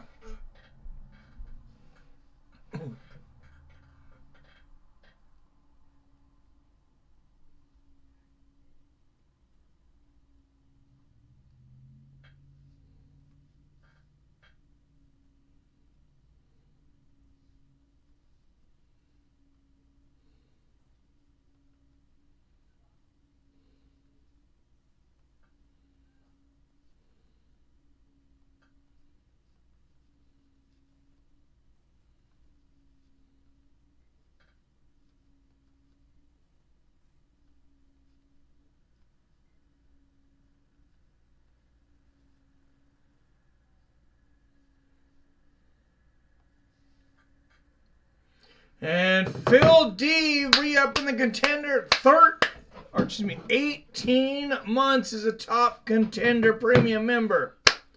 Thank you, Phil D. Roll. Appreciate our premium members. They wonder why I drink. Man, I'm watching you too long. Literally watch your kids become adults, right? 4K cam was just delivered to your front porch, Mike. Thank you, Billy. Mike, don't let that package get stolen. No, I just heard the wife open the door. They're probably grabbing it right now.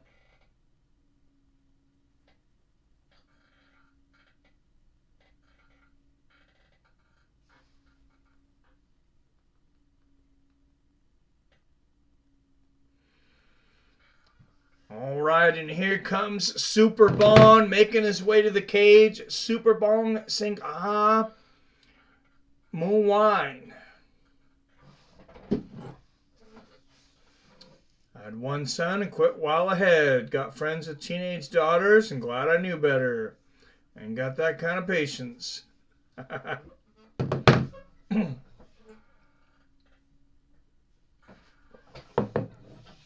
Nah. They're fun. I'm glad I had two. We've thought about having another one. If the wife was down for it, I probably would have another one now. But all right, keys to victory for Superbon: manage the distance, use clinch on the inside, set up the right leg. I don't know why their keys to victory says use the clinch on the inside. They're not technically really allowed to clinch. I guess you can kind of wiggle your way in there and like throw those knees to the body. Man, the wine just jumped on top of me. This stuff is great. Yeah, alcohol is just great. Might try using another baby to get extra practice in. Yeah, I don't know about that. Tossing around some? No, we ain't having no more kids.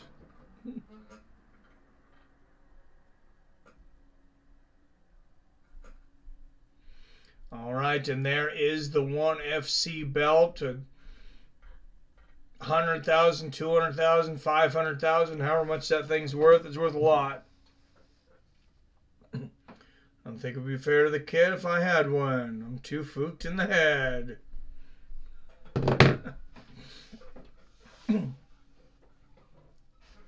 Oh, you'd figure it out, Robert.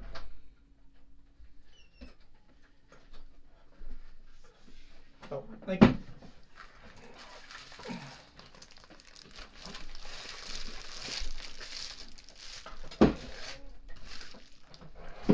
All right, got my packages. Got my packages here, Billy. Thank you. Nothing wrong with that. I don't think it would be fair to the kid. Jeez. All right. 5 3-minute rounds of kickboxing for the 1FC Kickboxing World Championship.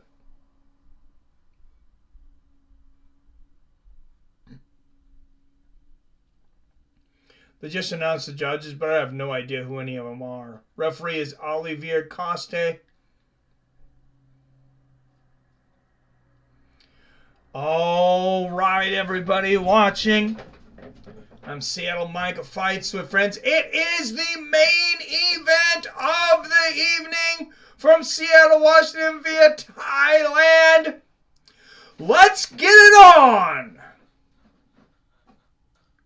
5 rounds of kickboxing in the featherweight division. First out of the blue corner from Team Gridden Gym. Presenting the #1 ranked featherweight in the world with a Muay Thai kickboxing record of 59 wins against 5 losses, representing Azerbaijan, Belarus, Chingiz Allazov. What is that song? Allazov, Allazov. I don't think that's the right tune. I'll stop singing now. Out of Team Singha Mawynn kickboxing with a Muay Thai kickboxing record of 113 wins against 34 losses, representing Bangkok, Thailand, presenting the 1FC featherweight kickboxing champion, Superbon Singha Mawynn. win! Thank God for my wife. She's friggin' great. I hear you, man. Mine too.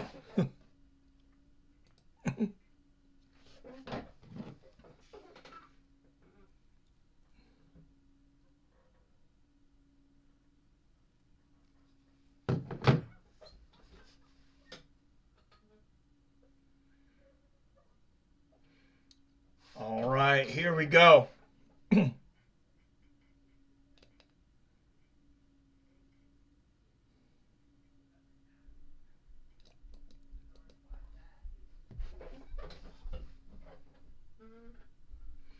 a push kick to the body from Allazov and the low leg kick.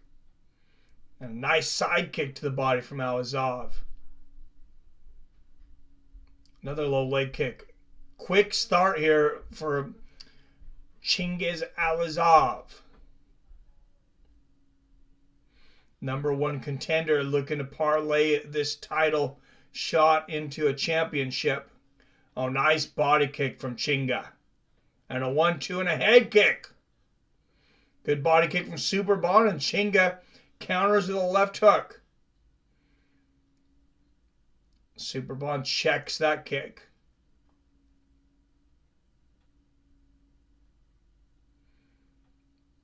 Good outside leg kick to the other side from Allazov. Slow start here for Superbon. There's a good leg kick from Superbon. And the push kick to the body. Nice left hand from Chinga. And they exchange hands.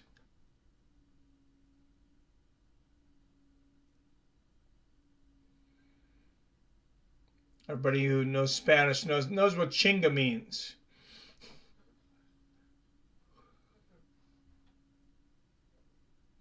Good body kick there from Superbon. Leg kick from Allazov. Nice 1-2 to the body there from Allazov. And the push kick to the body. Allazov having a great first round here. And the low leg kick from Chinga. And the 1-2. Great game, Phil D. Robert, you didn't procreate a descendant. Not that he knows of. Honest regrettal M, one son lost. Once they grow up, become independent. Have to get on some Tekken Tag 2. I haven't played those Tekken games in a while. They're fun, though. Oh, good low leg kick from Superbon, but a 1-2 comes back from Chinga. And Chinga dominating this first round. Good left hand there from Allazov. And the inside leg kick. Another big leg kick from Allazov and a 3-punch combination.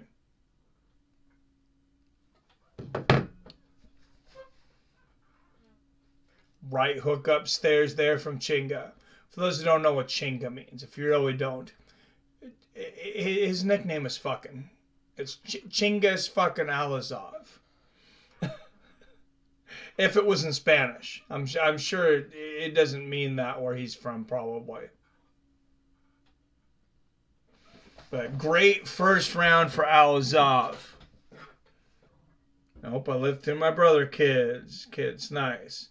I will get busy before you become elderly. It's fun making them.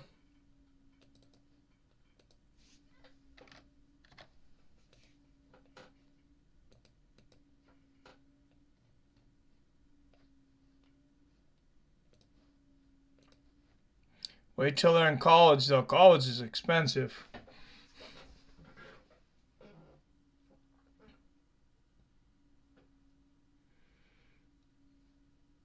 Allazov's got an intense corner there. I believe that's his father, Emil, in the corner with him.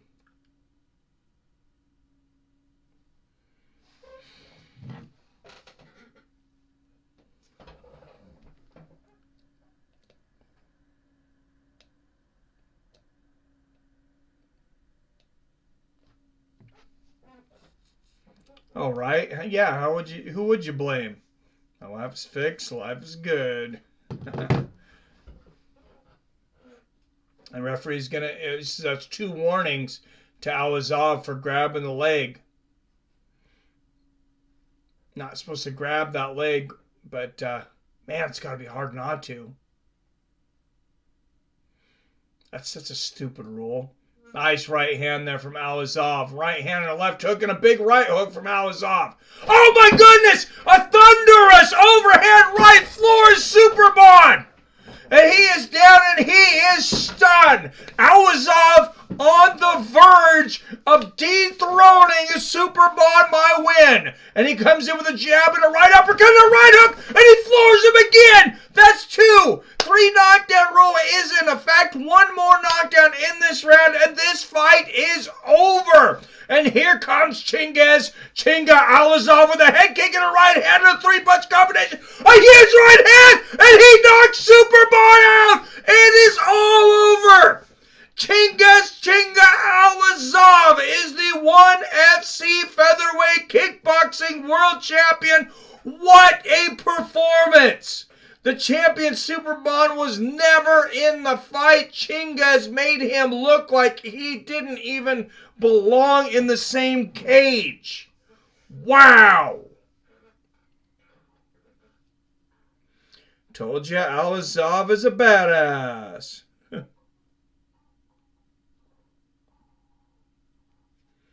I fucking knew it. I called that.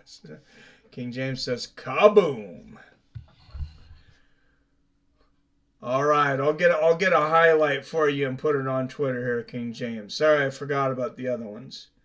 Well, we didn't get a ton of finishes tonight.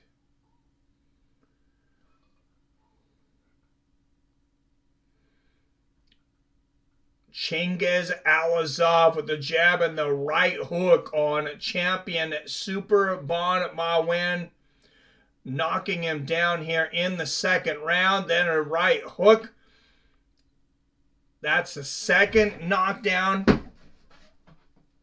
3 knockdowns in a round, and the fight is over. And there's that big right hand. That was from another angle, that other right hand, but eventually Chingiz knocks him down 3 times, and he is the new ONE FC featherweight champion. Wow, what a performance.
And always remember, if you go to Seattle Mike at Fights W Friends, type in hashtag Fights of Friends in the morning, and you will get nothing but finishes, because that's the only thing I use hashtag Fights of Friends on.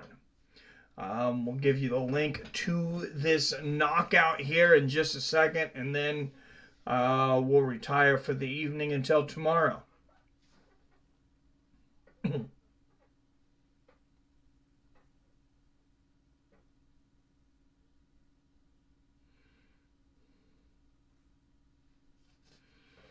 And wow, this cage full of confetti as Allazov puts on that huge strap.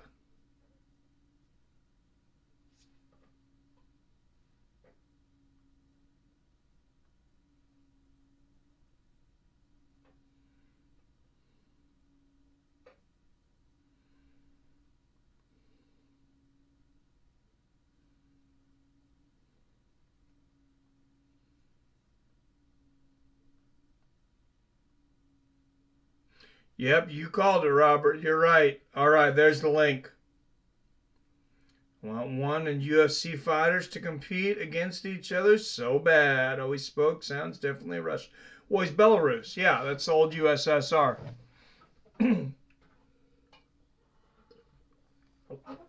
Definitely from Eastern Blocs, King James. Nice finish. Yes, it was. Plan here because you seem to just have no respect for the threat that Superbon presents. Yeah, Belarus. Right out of the gate firing and put a lot of pressure on him. Was that the game plan? Thank you, Robert. The like and the comment there. Yes, definitely a monster. My game plan, my team game plan, my coach Andrei Gridin game plan. You know, we real know this. You know, I focus 100%. I say before Mitch, I like this style. I like Thai style. I know. I see many mistakes to the Superbon. I say maybe he have mistake. I knock out him, but 2-3 days before he say he knock out me. You know, I don't like talk many. You know, I say, you know, he say who have knock out to take 100,000 K dollar bonus. I say, I see, we will see. You know, and I say my head. But now I have. Oh, $100,000 bonus for the win on this. I guess because the championship out, maybe. Mitch, this fight, real. I present my coach, Andrei. That's the Russian invasion. Best of the best coach in the world. This legendary coach. You know, all my time I say thank you to him. And thank you my family. Thank you, God help you this win, fight. Thank you my guys, friend, Anatoly Malychin, Emil, Zhora, Alim Nabiev, and other guys. Nabatis, he stayed with me, you know. I'm very happy. Thank you to ONE FC. Thank you, Mr. Chatri, you know. And please, give me bonus. Where is my bonus? Let's talk about how you earned that victory. Take a Wow, what a crazy night. A crazy knockout for Chingiz Allazov. I mean, he destroyed Superbon. Something for a knockout cold, but I'll settle for that. Yeah, that was crazy. All right, guys, thanks for joining us for ONE FC on Prime 6. We'll see you tomorrow for UFC. As always, I love you. I respect you. And I'll see your fine asses next time.